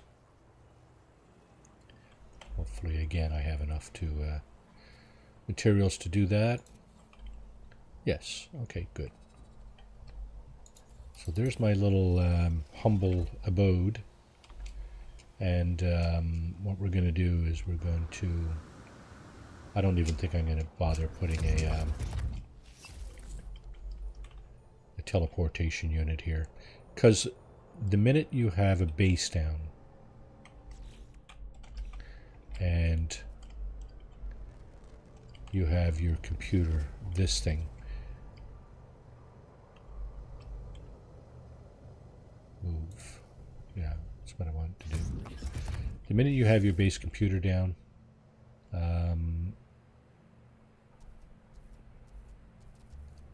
you can teleport to your base. You can't teleport from it without a teleportation device, but you can certainly teleport to it. This is the other thing I was looking to put down. Save button. And lastly, galactic trade terminal. Can be useful if you need some parts or whatever. Your galactic trade terminal may have those parts. Maybe, maybe not. Usually you'll get metal platings and a few other things. This one has copper, which is nice. So that's it. That's our very, very humble abode. Portal base. Nothing extravagant. Mentioned at the beginning that your build radius is 300 meters. So we're just going to test that theory before we fly off to the center of the galaxy. Doesn't really matter what you try to put down. Okay. Let's see. Is there a cliff here that I want to avoid? No. Okay. How far are we from the base computer now? 54 units. Okay.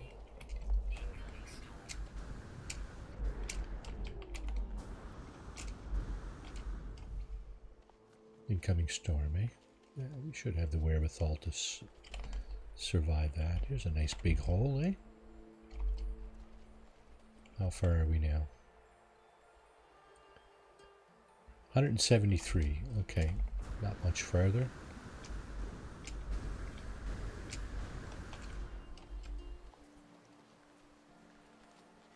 $173. 252. We can still put it down here. You'll see this thing will turn red in a few seconds, and there it is. This is the edge of our base, right here. You see how it turns red? Well, it's hard to see because of the storm, but this is the edge of our base, right here. Right around here somewhere. So we are 304 units away. Yeah, this is the edge of our base right here. 300 units. That's a radius. So 300 units in every direction. Okay, let's pump this back up just so we're not perishing needlessly in this permadeath playthrough. Nice huge cave there. Now you'll see in this heat storm, my jetpack is not using a whole lot of energy. That's because of the heat storm, of course.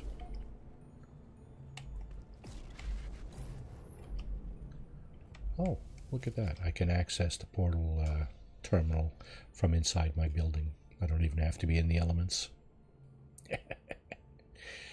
Alright, you need to charge all 16 glyphs. It's going to take you 4 different kinds of materials, I think. Sodium types, carbon types, these things, and these somewhat exotic materials.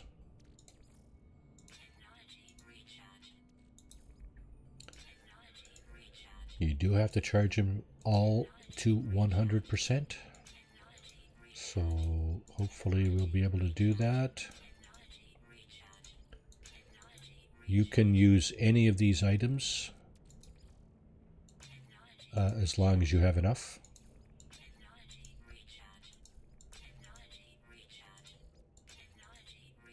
And do we have enough? Yes, we do. So our portal is now, all our glyphs are charged, and we can actually activate this portal.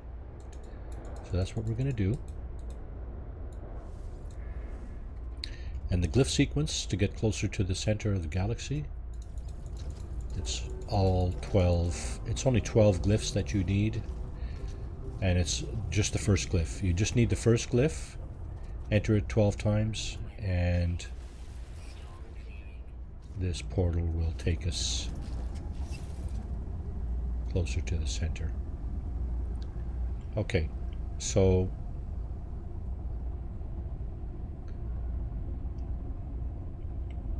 yeah, let's just go. I was going to fly out in space and show you how far away we are, but we're about close to 700,000 light years from the center. But when we come out on the other side here, we'll be much, much, much closer. We'll be a couple of hops away from the center, actually. And as you can see, I'm not the first one to do this in this galaxy. Lots of people do this. I'm not going to bother putting down a...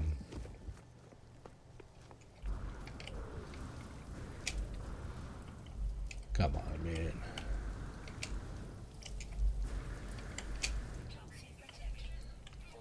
Not going to put down a comm pod here.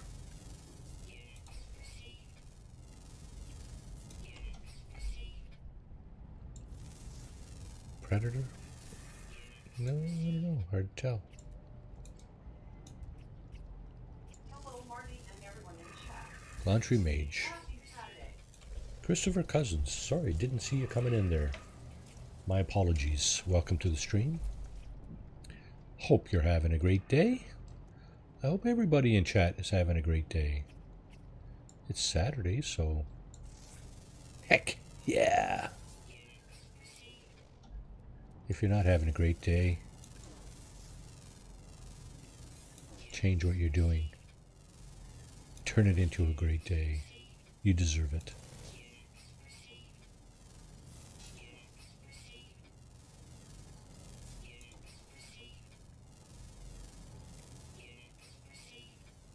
Alright, let's see.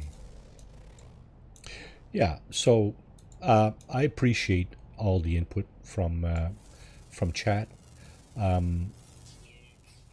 Like I said earlier, I've been doing this for about close to 4 years now, or over 4 years, and I have a set kind of pretty set in my ways, so I won't guarantee I'm going to take any of the advice, but certainly contribute, please.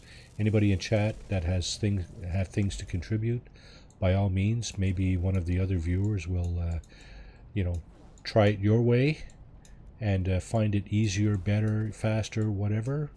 That's all good, right? Okay. Now, where are we? First of all, oh, we're missing one creature. Uncommon flying during the day. You know what? I want that creature.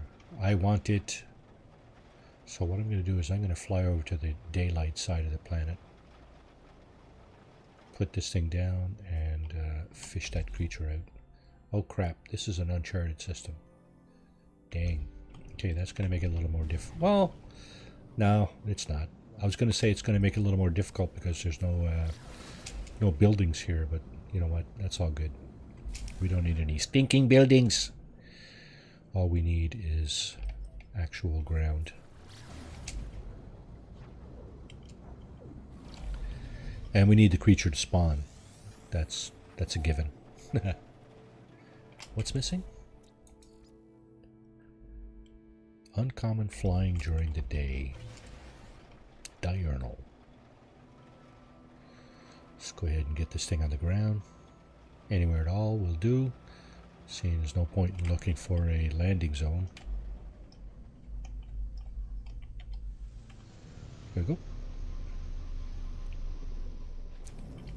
Out. And just pointing my scan. There it is. Look at that. So as I said earlier, this will give you a nanite bonus, 250 nanites per creature. Hey, we're over 50,000 already. Let's grab this oxygen. That's what I like to call an opportunity grab. There might be a few other things we can scan here, plants and rocks and stuff, but you know what? Let's just go and see how much closer to the galaxy center we are.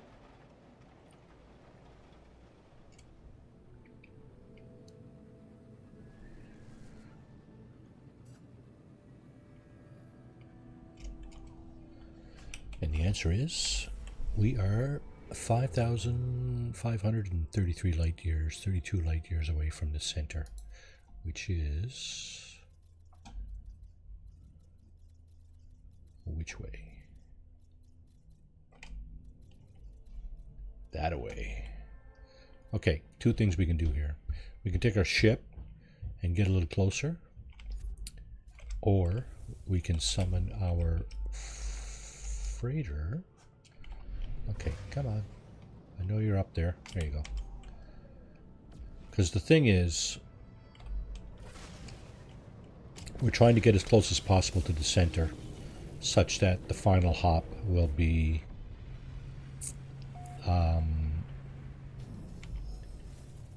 to the center. Now, before I do that,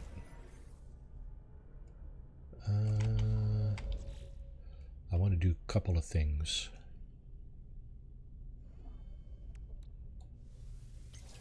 I want to fix... I should do... You know what? No, I'm not going to do that. I was going to say I'm going to fix... I'm going to fix the pulse engine and the launch thruster. But you know what? We can do that in the space anomaly. We can use this ship actually to traverse galaxies. But first, we need to get rid of... We need to unload our exosuit technology. And what I mean by that is all this stuff here, except for a few base core technologies, we need to push over to our starship, like so. Press the X key, store. Because what happens when you traverse galaxies, your everything gets broken. So your best bet is just to move it to some other location. Your starship it's my go-to location for moving all this stuff. It just takes a few minutes, and it's going to save all this stuff. If I don't, I'll end up on the other side with multiple broken technologies. So all of this breaks if you don't move it. So yeah, this, in my opinion, is a must. You must move all this unless you want to fix it all on the other side.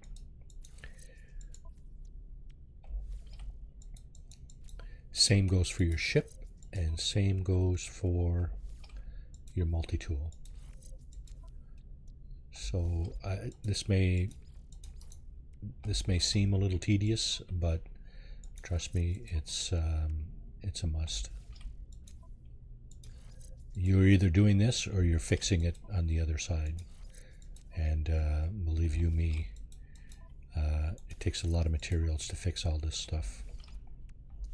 Okay, so the jetpack you cannot move. So we'll just continue on down the line here. We have like 35 items that we need to move. Yeah, you saw that, right? I can't move the life support, the hazard protection, and the jetpack. Those three, they won't get damaged, though. That's the thing about those. So we move everything else over to their corresponding slots over on the ship. And what I mean by corresponding slots, of course, is I'll just have to pick it up from here and translate them over back to the exosuit when I get to my destination in the next galaxy. I forgot to do this one time and learn the hard way that, yeah, well, if you don't, you're going to need to fix it. Perhaps I'll leave one piece on here just to show you what I mean.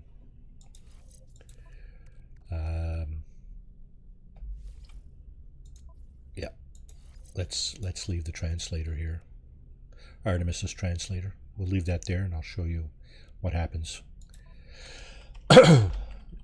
Once that's done, we're going to get into this ship because this one already has all the damaged components. All the components are damaged on this one. So it was actually a crashed shuttle that we found, and mostly everything is damaged on a crashed ship except for the interceptors, like we pointed out earlier. So that's what we need there. The last thing we need is to swap this out because we don't want stuff damaged here, and we do have one waiting in the wings. I believe it's this one. So yep, everything is damaged here, so we can go ahead and get a little closer to the center of the galaxy. Now let's see. Okay, we're 5,532 light years away, and we just need to go closer. So at some point, when you get closer to the center, you'll notice something. There's no stars. The last stars closest to the center, there's one that will take you to the center. I don't know which one it is, so we're just going to go here. We can make it here on our freighter, 2,414 light years, right? So our freighter can take us there, but our starship cannot. Simple reason is the freighter has, because of the upgrades on the freighter, it has much more range. And by range, of course, I'm talking about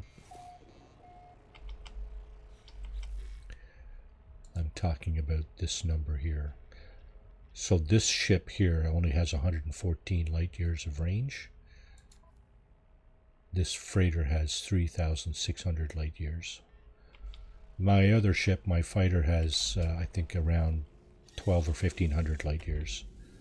So the freighter has about 3 times the range. I'm just going to check and see what's here.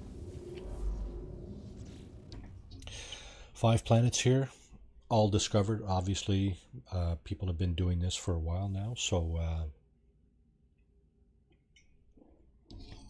you'll be hard pressed to find a star system of your own. This star system was discovered 4 years ago by Cohen T. Librarian, and these planets, of course, have been discovered by different players again, right?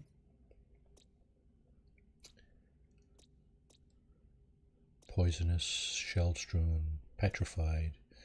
This is a lush planet. Grassy planets are lush planets, so they don't have a hazard like cold, heat, toxicity, or radiation. But they may have like nasty storms or nasty sentinels. So, okay. If you get all the upgrades for your freighter, you can get it over 5,000 light years, no problem. Yeah, for sure. And You be near the center because I'm discovering a bunch at 700K. you're discovering a bunch of what? Sorry. We are near the center of the galaxy. At 700,000 light years, you will not be able to traverse the galaxy from there. And I'll show you what I mean shortly in just a few minutes, Doug. Yeah, this freighter only has the basic hyperdrive technologies, right? It's got... so let me just show you what I mean by basic. So when you come down here to the center console, this is where you can upgrade your New planet says I found them. Yeah, absolutely, absolutely. There's all kinds of star systems and planets that have never been discovered. And yeah, get your name out there. Put your name on some of those, right? For sure. Change the names of some of the plants, animals, and minerals if you like. Entirely up to you, right? If you discover something, it's up to you if you want to change the name. If you do it in network mode, I think it sticks. Otherwise, I don't think it sticks for everybody. So this is what I was saying here, base parts and upgrades. This is for your freighter. Now these are the upgrades that I was just talking about. So the warp core resonator, these upgrades here will get you a little bit further. There are ways to add more upgrades than that for sure. Derelict freighter.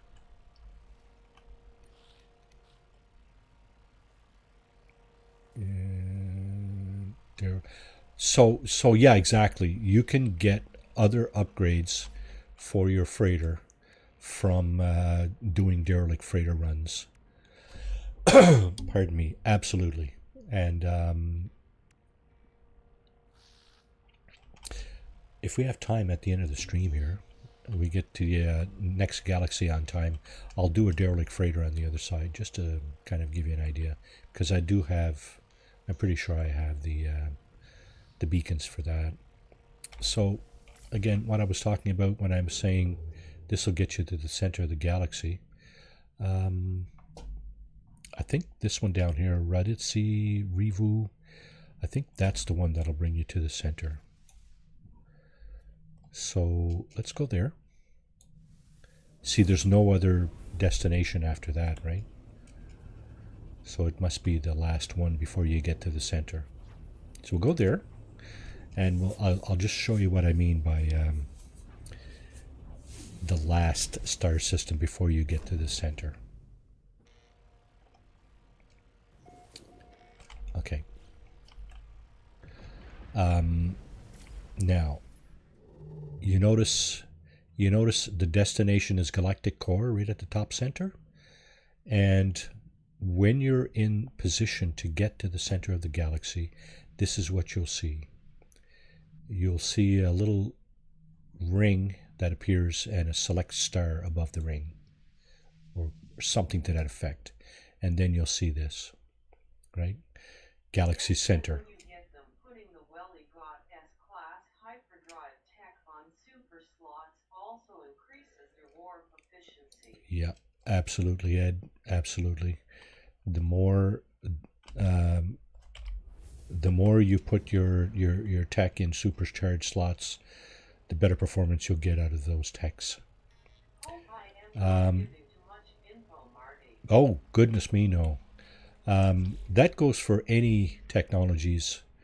So, for example, the base technologies for your freighter hyperdrive, there's 2 C-class, there's 2 B-class, and there's 2 A-class.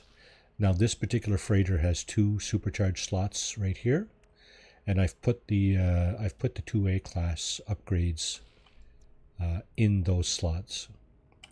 Now, if I take that one out, for example, you'll see that this one only goes 800 light years, right? If I supercharge it, it adds another 200 light years to the capacity, or the range. So again, yeah, you can definitely find more technologies for your freighter in derelict freighters, but I guess you'll never know really what you'll find there, right? It's kind of random, I think. So, okay, let's see. Are we ready to traverse? We need a broken multi-tool, we need a broken ship, and we need this to be empty.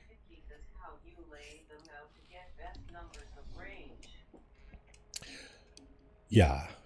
There's definitely a best way to do it, but once you get up into those kinds of ranges, you know, you're probably good to go, right? So one last thing I need to do is fuel up my warp freighter hyperdrive. So just a question of putting that here, and I think we're ready to go to the center of the galaxy and beyond. Let's give it a shot, shall we? Okay, now we got again our prompt for galactic core. And here we go. We're off to the center of the galaxy. This is going to take a couple minutes, so if you need to use the facilities or you want to refresh your drinks and snacks, now is probably a good time to do it.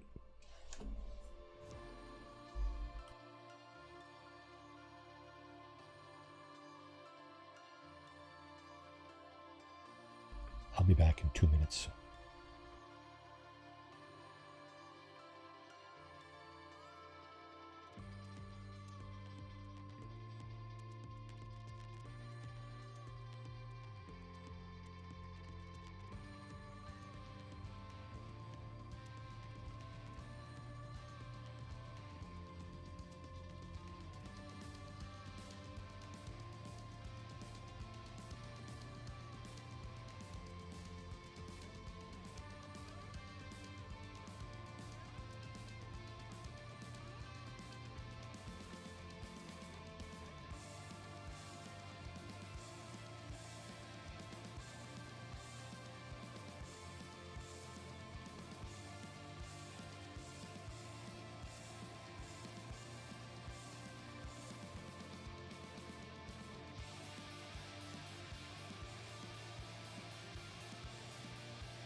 So as you probably noticed, we are now in the Equator galaxy.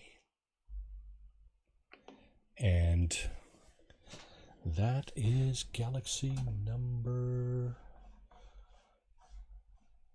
23, something like that.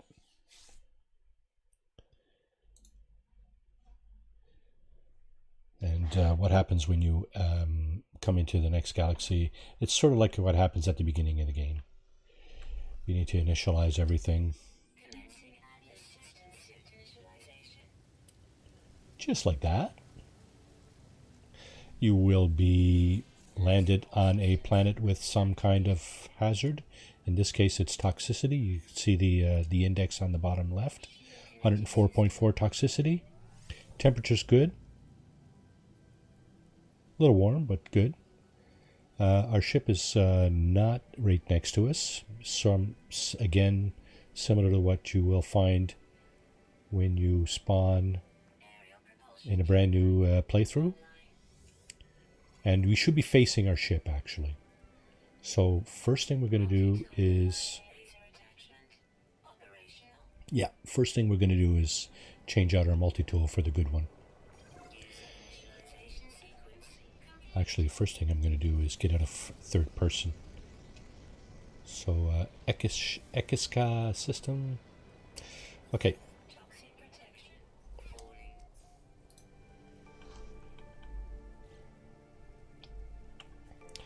Let's get out of first person.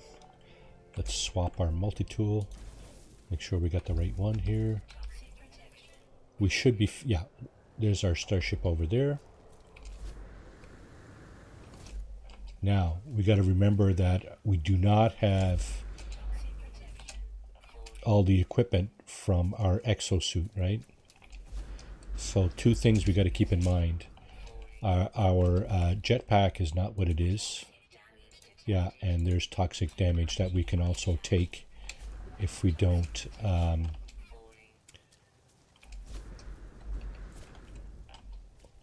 good way to die, right?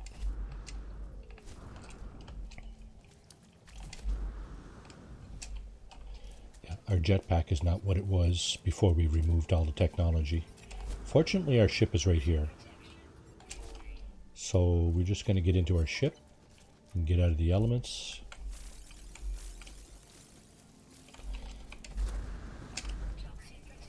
There we go. Now, again, the ship is, well, it's damaged. We knew that. That's what we did. We used a ship that the technology is all damaged on. The thing I did want to demonstrate is this. This is damaged. This is what would have happened to all of the technology in the ship had we not moved it to, in the exosuit, had we not moved it to the ship. Okay, so we're actually going to call in our ship, because we can. Our regular ship is not damaged. And we can already start moving stuff in back to our exosuit, but you know what, I'm going to get in my ship to do that since we are in a toxic environment, and it's just the reverse of what we were doing earlier. Probably a little quicker, this particular procedure might be a little bit quicker than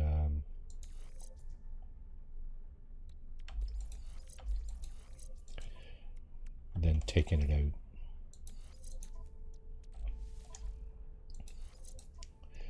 Just going to make sure we get everything in the right place. I think I didn't put everything in the correct place on the way over. That's okay. I'm pretty sure I can get this, all these ducks in a row.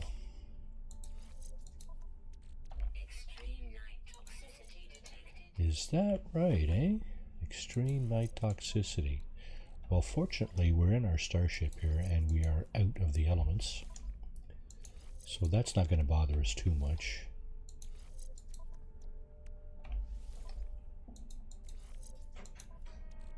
And you'll also notice when you take stuff out of your exosuit and punch it over to your ship, when you bring it back, it's going to be empty. You need to refill those. That's fine. That's not going to bother us too much. So we'll just take another minute to do this, then we'll be good to go.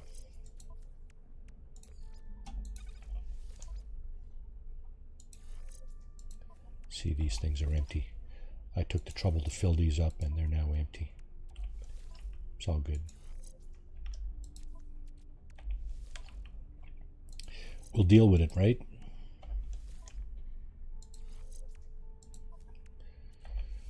Now, this thing here was broken because we didn't remove it, but we can fix it fairly easily with the stuff we have.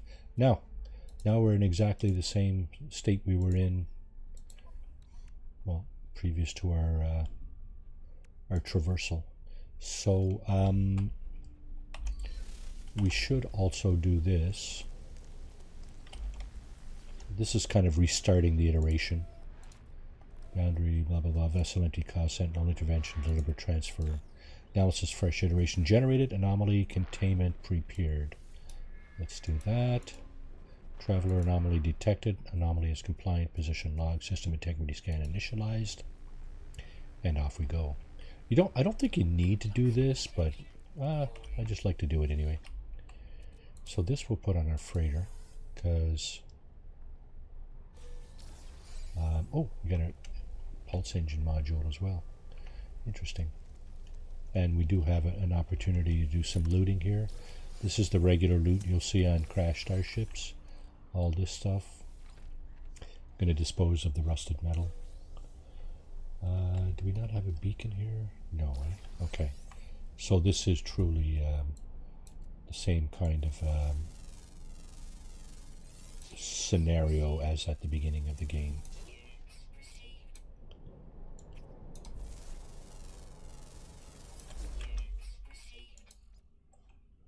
Ground, ground, flying, underground, underground.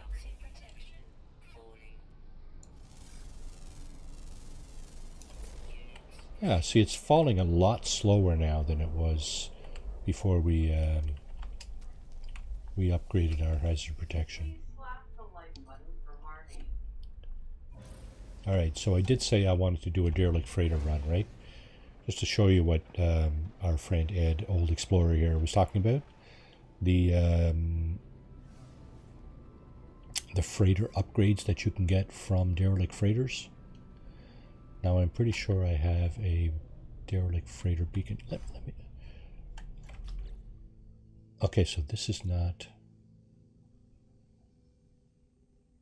This system is charted. That's the planet we spawned on.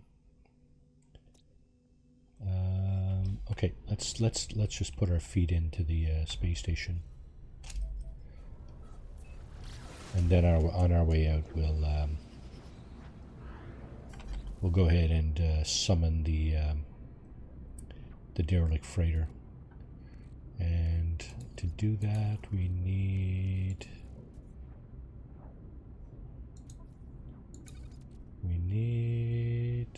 what do we need?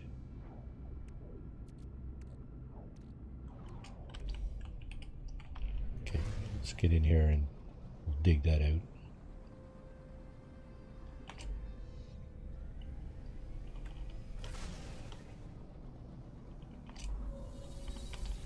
Alright, where are we? This stuff, viscous fluids. Okay, that stuff is useful for... Oh crap. Let me just fix something else before I do that. I'm going to bring in my own freighter, because I need access to the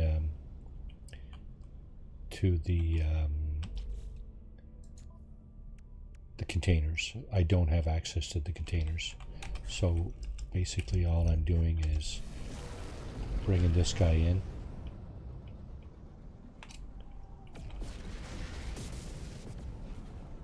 I could have landed on the freighter or in here. It doesn't really matter for the purposes.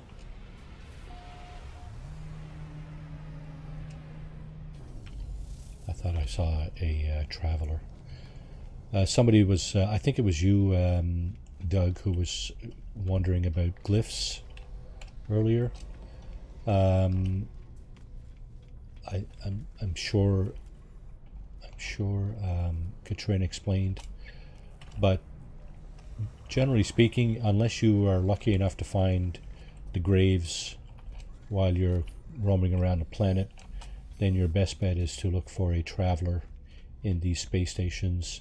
You can also find them sometimes on archives or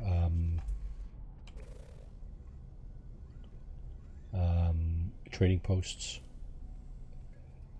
But in any event, I wanted to find... Now you see, I do have access to my storage containers here. So that's what I was looking for. I was looking for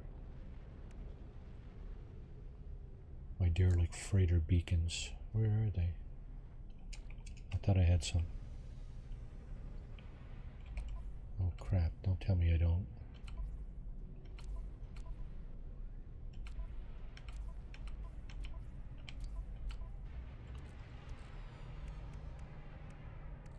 Okay, no big deal.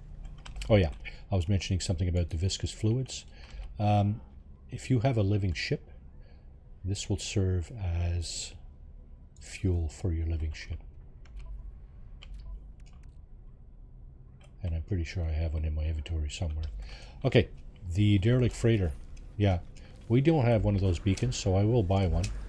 They're not cheap, but you can get them down here at the scrap dealer. And the first one you get will be 5 million units. And yeah, oh shit, it's not. It's 8.3 million.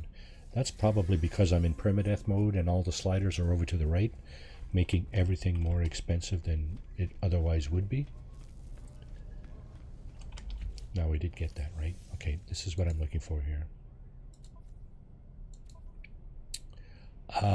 Okay. Something you might want to keep in mind. When you do a derelict freighter run, there's a really good chance you will be gifted with a whole host of stuff. So, good idea to keep your to have as much space in your inventory as possible.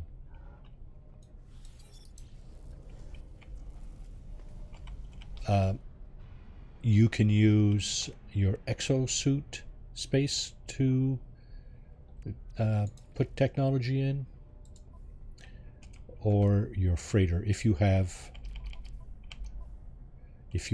freighter. If you have a freighter, then your freighter cargo can also be used. So this area here. Now I have tons of space in my freighter, so I'm good to go. If you don't have a freighter, then you need to have as much space available as possible in your exosuit, because you will get a lot of stuff.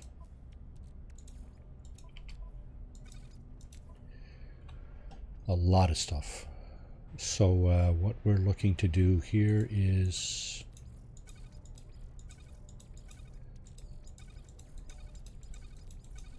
kind of sort things around a little bit, make things a little easier to find and so on.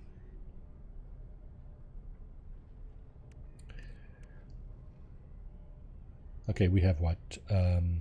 2, 8, 10, 12, 13, 14. We'll probably have like 15 slots in here, which is okay.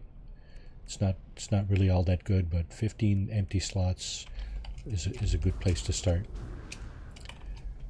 So here we go. We're going to do this. We're going to jump out for a save, and now we'll do the derelict freighter run. I have no clue as to what the derelict freighter run is like in this star system. But first thing you need to do is pulse like that. Second thing you need to do is activate the.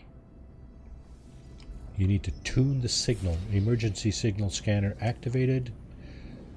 And I don't know if that's what it was. That's what it just found. But oh, here we go. There's a derelict freighter.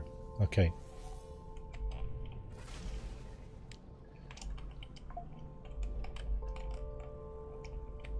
These landing zones are only found on derelict freighters as such. Other freighters, you have the same kind of docking bays that you do in your own freighter. You have the 3 entrances and so on and so forth. But here on the derelict freighter, this is what you need to do. Another trick that some people do is they put their scanner, this thing here, in their refiner, personal refiner. That's one way to quote-unquote hide it. Because if you don't, this procedure consumes that scanner. That's not a terrible thing, but it only means that you have to purchase or otherwise obtain another one. And okay, so this is inside the derelict freighter. These things here are going to be very important, the heating units. This is something, some just like bonus stuff you can pick up. And then you need to interact with the terminals.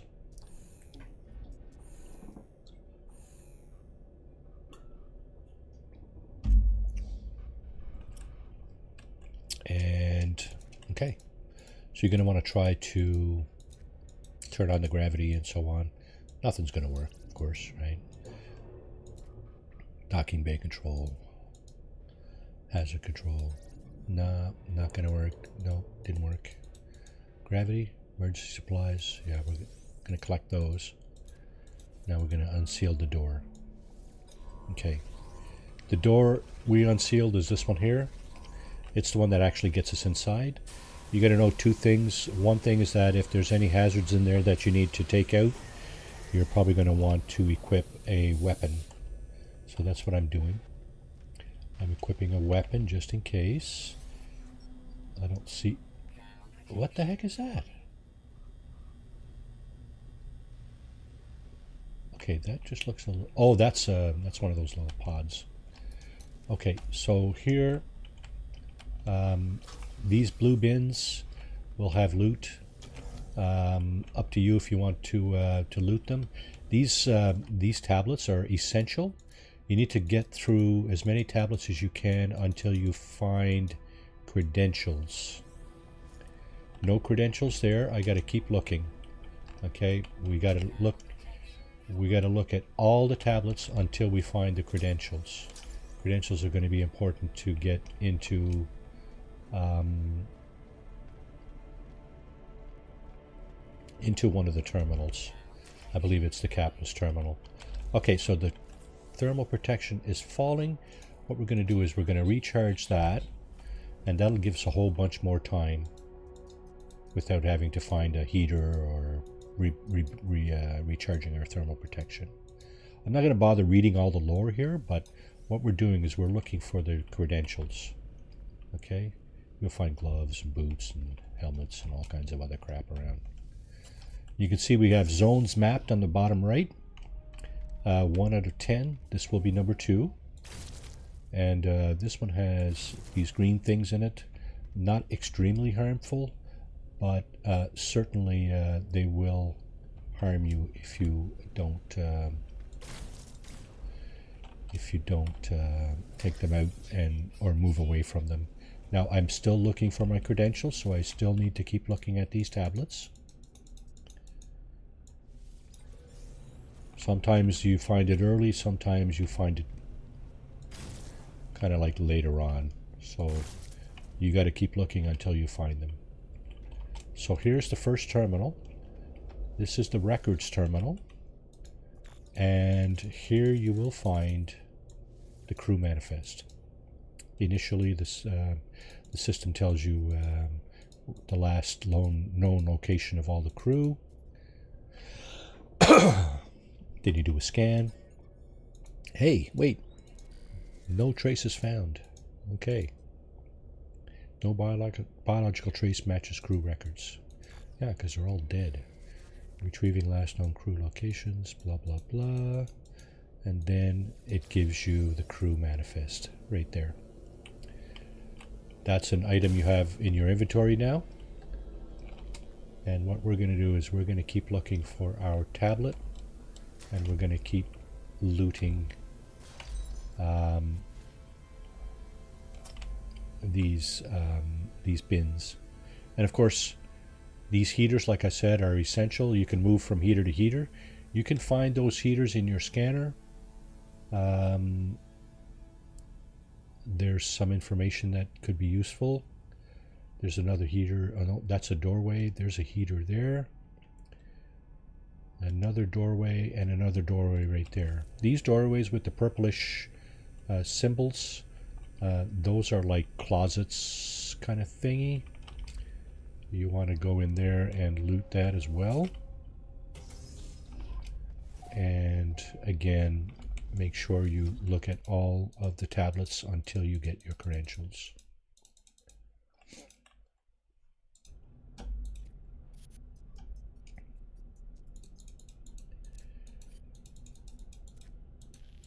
Wow, that's a long-winded one. Holy crap. No credentials yet. There's a bin we can loot right there. There's another heater. And we have a couple of more bins here.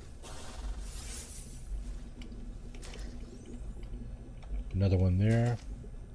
You don't have to loot the bins. They just have loot. So, I mean, it's up to you, right? If you want to loot, then loot the bins. If you don't, just go on past. The more room you have in your inventory, the more you can loot bins. Here's another tablet right here. Again, we haven't found our credentials, so we need to keep looking. That one doesn't have it either. Okay, we came in through there. See, it says 0. That means the first room is right there. So we came in through there. We went to the left. Now we're over at on the right side, and we're just looting and keeping an eye out for tablets, because we still need to find our credentials that we're going to need for the captain's station. And again, turning on the heaters as we go. The heaters will stop your cold protection from wearing out as long as you're close to it. And this is room number 2. See, that door led to room number 0, which is the first one. This is the second room, which is room 1. Room 2 is the third room, over this way. Again, we have another container to loot, some more heat. I'm pleased about this derelict freighter run. Those green blobs that were flying around there, they're the least harmful things you will find on a derelict freighter run, in my opinion. You don't even need to shoot them. They're slow. I don't know that they do a whole lot of damage, so you probably don't even need to shoot them. I do, but you probably don't have to. Another heater over here we're going to get next to. We're going to check and see. Okay, there's another tablet over there. There's the door to the 4th room. Another bin there. This is a good way to scope out what's in the room, right? And of course you can go into your scanner mode if you're looking for other things as well, right? Okay, let's check out this tablet. Yeah, there are other hazards inside derelict freighters that can be much more harmful than what we're going to encounter here. And what I'm saying by what we're going to encounter is we're already in the 4th room here.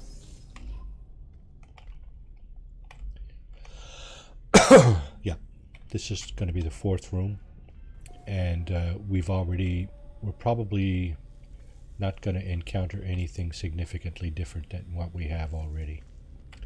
There's another closet here. We should check it because our tablet that has the information, the credentials on it, might be in here. It's not in this case, but it could be. Okay, now that's a light.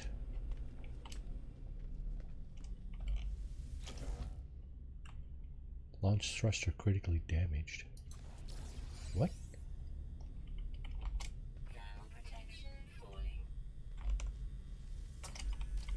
What are you talking about?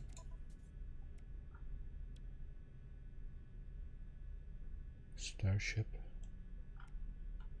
Launch thruster's not critically damaged. Huh, that was weird. Okay. Oh, and these little floating things here, you can actually break them open and harvest the stuff that's in them.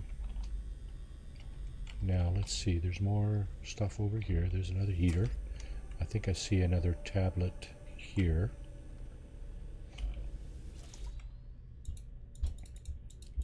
I think time stops when you're reading the tablet, so those creatures, they don't bother you. Okay, so this is getting kind of weird. Usually by the time you get to the room with the captain's terminal in, you have your credentials. Usually, but not always.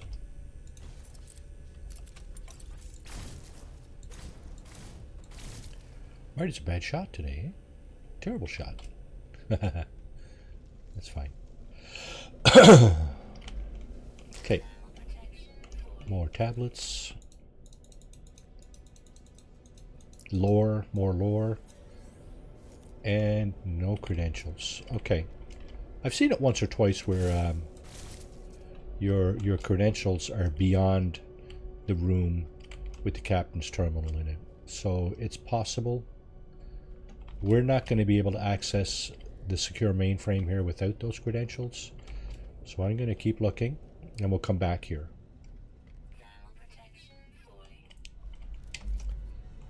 Now, let's see.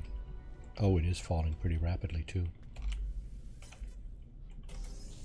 Okay, let's find a heater. There we go. There we go. You see how the thermal protection just bounces right back? Okay, now what we're going to do is we're going to refresh this thing, and that will give us a whole new lease on life, so to speak. Okay, again we have containers. This room looks very much like the last one.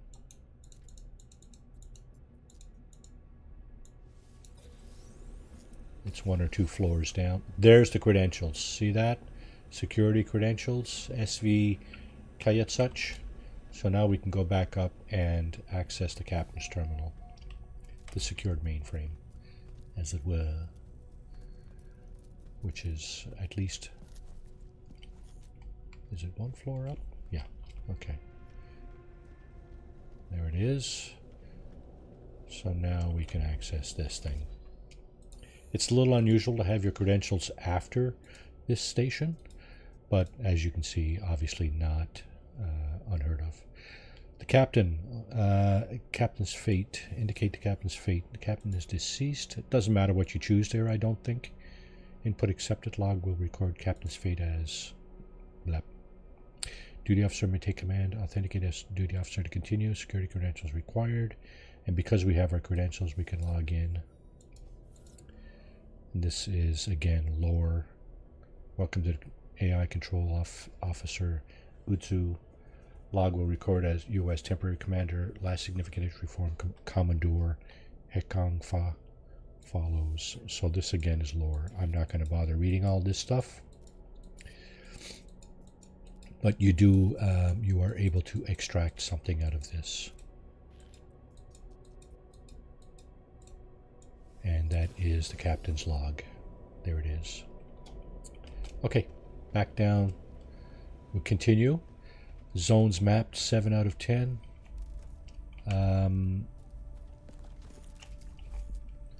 So this is room 7 out of 10. Again, we've had these creatures here. The green floating ones. Not completely innocuous, but not all that harmful. Hi, Marty. Got to run, sir. Thanks for the stream. Hey, thank you for your input, Ed. I really appreciate that. And I hope you have a great rest of your day and weekend. And yeah, we'll see you next time. Take care, eh? So we're going into section 5. So section, the 6th. Okay, this is zone number 8. So again, we're looking for loot from these blue bins. There's bins like that. There's briefcase kind of bins. There's locking. There's locker type of bins. Like here. This is a locker type of bin. And every time you get loot from these bins, it shows up in your... There's a nice piece of loot right there. Salvage frigate module. You can see it in the top right corner there. That's good for your freighter. This room is flush with goodies. There is a whole row of lockers here.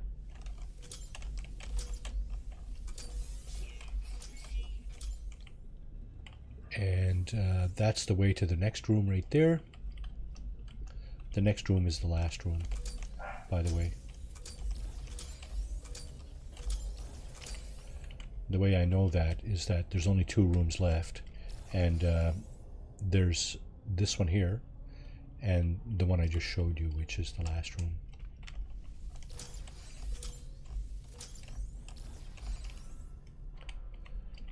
What's going on here? Oh, that's already open. Some of the lockers may be lying on the floor like this one. You can loot those as well. Let's go around from right to left. There's another locker here. Now you're going to want to run in the derelict freighter, because if you walk, you'll be going slower because it's cold. You'll be going slower than normal, of course, is what I mean, right? So when you're in the derelict freighter, just push the key that you need to push to run. You'll effectively be going at the walking speed.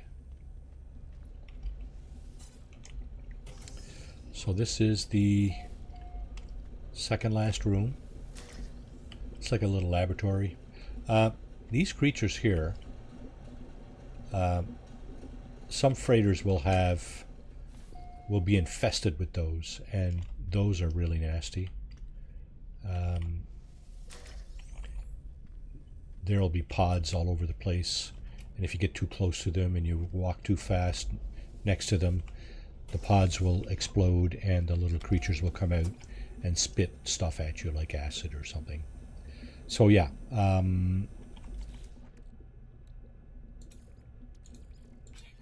this is a really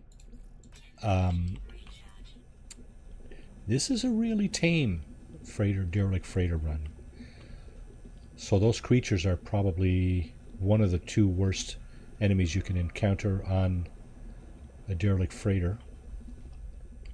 The other is sentinel drones, because they tend to hide in places where they're hard to get at, like up in the ceilings, and they shoot at you. I've been taken out by drones I don't know how many times. But yeah, it's those creatures and the drones that you got to watch out for when you're doing a derelict freighter run. There's also scanners that scan on the floor, but they're easy to avoid. They're very predictable, so very easy to avoid the scanners. And of course those green floaty creatures, also easy to avoid. You don't even need to shoot them. You can. I don't know if it does anything for you.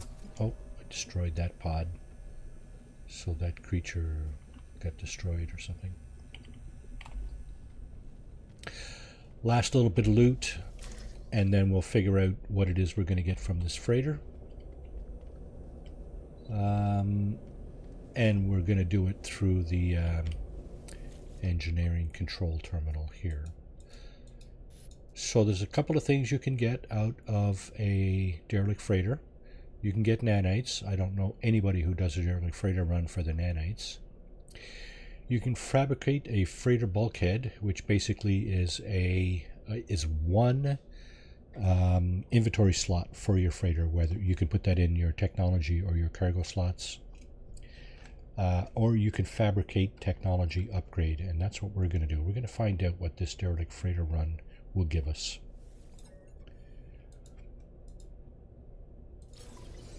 It gives us a C-class fleet trade unit. Okay, so hardly worth it. It is something, but probably not one I'm going to come back to. There's glyphs floating around somewhere for a derelict freighter run that gives S-class upgrades. I don't know if they're still valid. I don't know if I've done that one recently. Maybe next time I will attempt to find that out. I don't even know where that derelict freighter run is. What galaxy? I think it's in the Euclid, but I'm not sure. Okay, let's go back and I'll show you what we can do with these 2 things: the crew manifest and where is it? Anomalous orbs. Oh, here it is. Captain's log. Nope. So we got we get the captain's log and the crew manifest. Here's my fleet. This is my fleet. There's my freighter with all the frigates around it.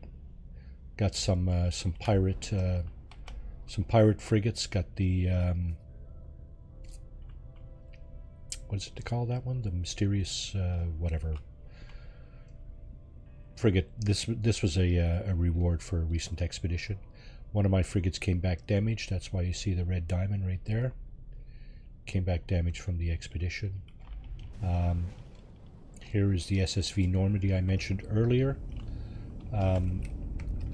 It is a reward for a recent expedition. So yeah, that's the SSV Normandy right there. This is a ship that was in Mass Effect, I think. Right, Mage? I don't know. They must have got permission to use it here or something. I don't know. Anyway, I also have a living frigate here somewhere. Where is it? There it is. You can obtain living frigates for your fleet. These will tend to bring back components that are useful for building out your living starship. Now the captain's log and the crew manifest, you can either donate those to the guild representative or you can sell them to the junk dealer at the back. The guild representative is up there. We'll visit him in a moment. But I'm going to sell these to the junk manufacturer, or to the junk seller at the back here, because I would like what he offers for them, which is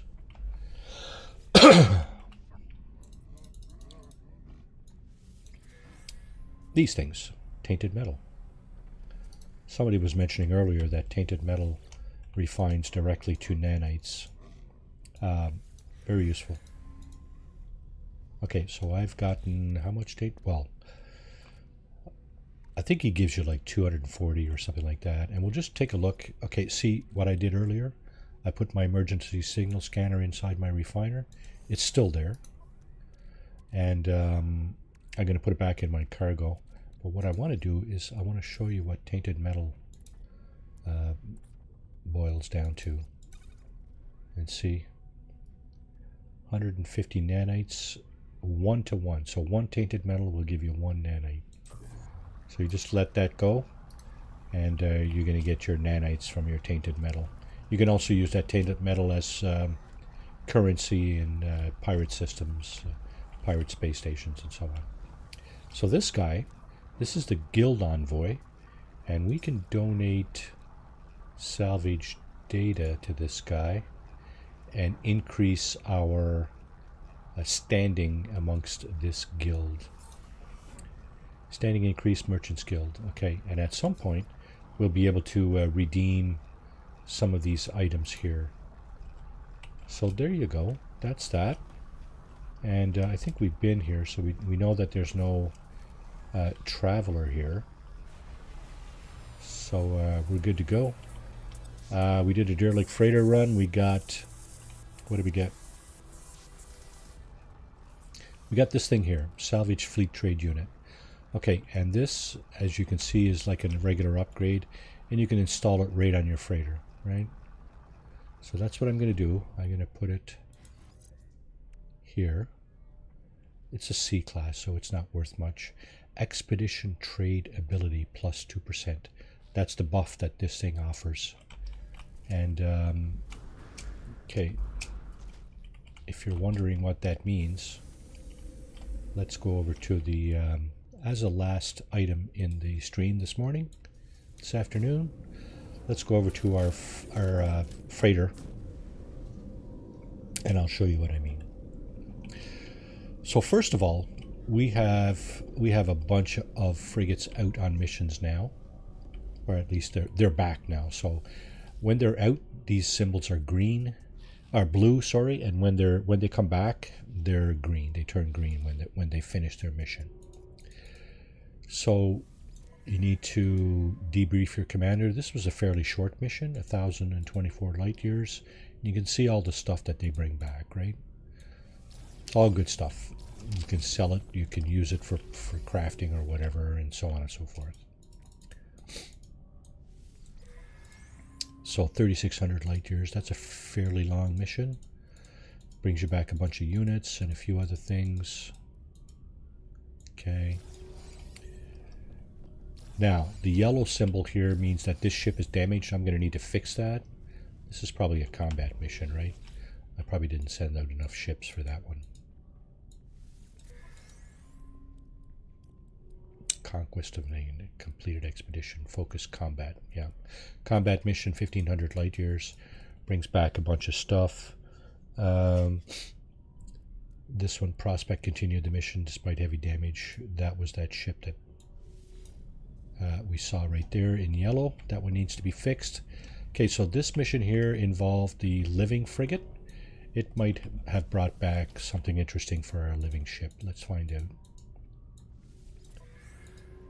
Storage augmentation is for regular starships. Salvage frigate module. Okay, so we got one of those off the derelict freighter as well. Superconductor. Okay, nothing for our living ship. That's all good.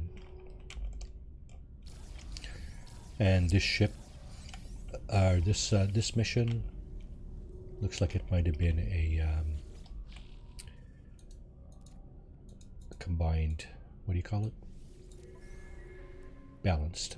Okay, and it's a short one, 964 light years. Brought back some sac venom, some units, and that's about it. Okay. Now we just got back from those missions. We got back one of these salvage frigate modules.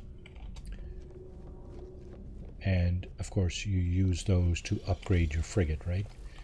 This is what you use them for, right here. To get these things, you see how it says salvage frigate modules up in the top left? That's what you need to get these things. And this first page is pretty expensive.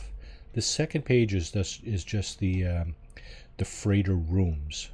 So basically, if you want to expand your freighter with stairs, these things here, right? The fleet command stations, appearance modifier you can put in your freighter, gardens, teleportation, or sorry, galactic trade terminal, refiners, teleportation unit, and of course this thing here, which at one glance you can see and claim all the planets in the system. So this one, yeah, all of the planets have now been claimed in my name. And yeah, that's it. That's the deal. That's the deal with your freighter. That's what you should be using it for. As well as, of course, these things here, right? Your storage containers. Like I said, you can access them here, right? And that, my friends, is going to be it for today. I would like to thank each and every one of you for tuning in today. And yeah, really appreciate your companionship, your company in chat. So yeah, take care of each other, take care of yourselves. Hope you have a great rest of your weekend, and hopefully we'll see you next time. Monday to Thursday, I stream at 8 p.m. Eastern, so do come back. If you are not subscribed, please do. It certainly helps. And don't forget to smash the like button on your way out. And again, really appreciate your coming in and keeping me company. Cheers, everybody. Take care. And we'll see you hopefully again.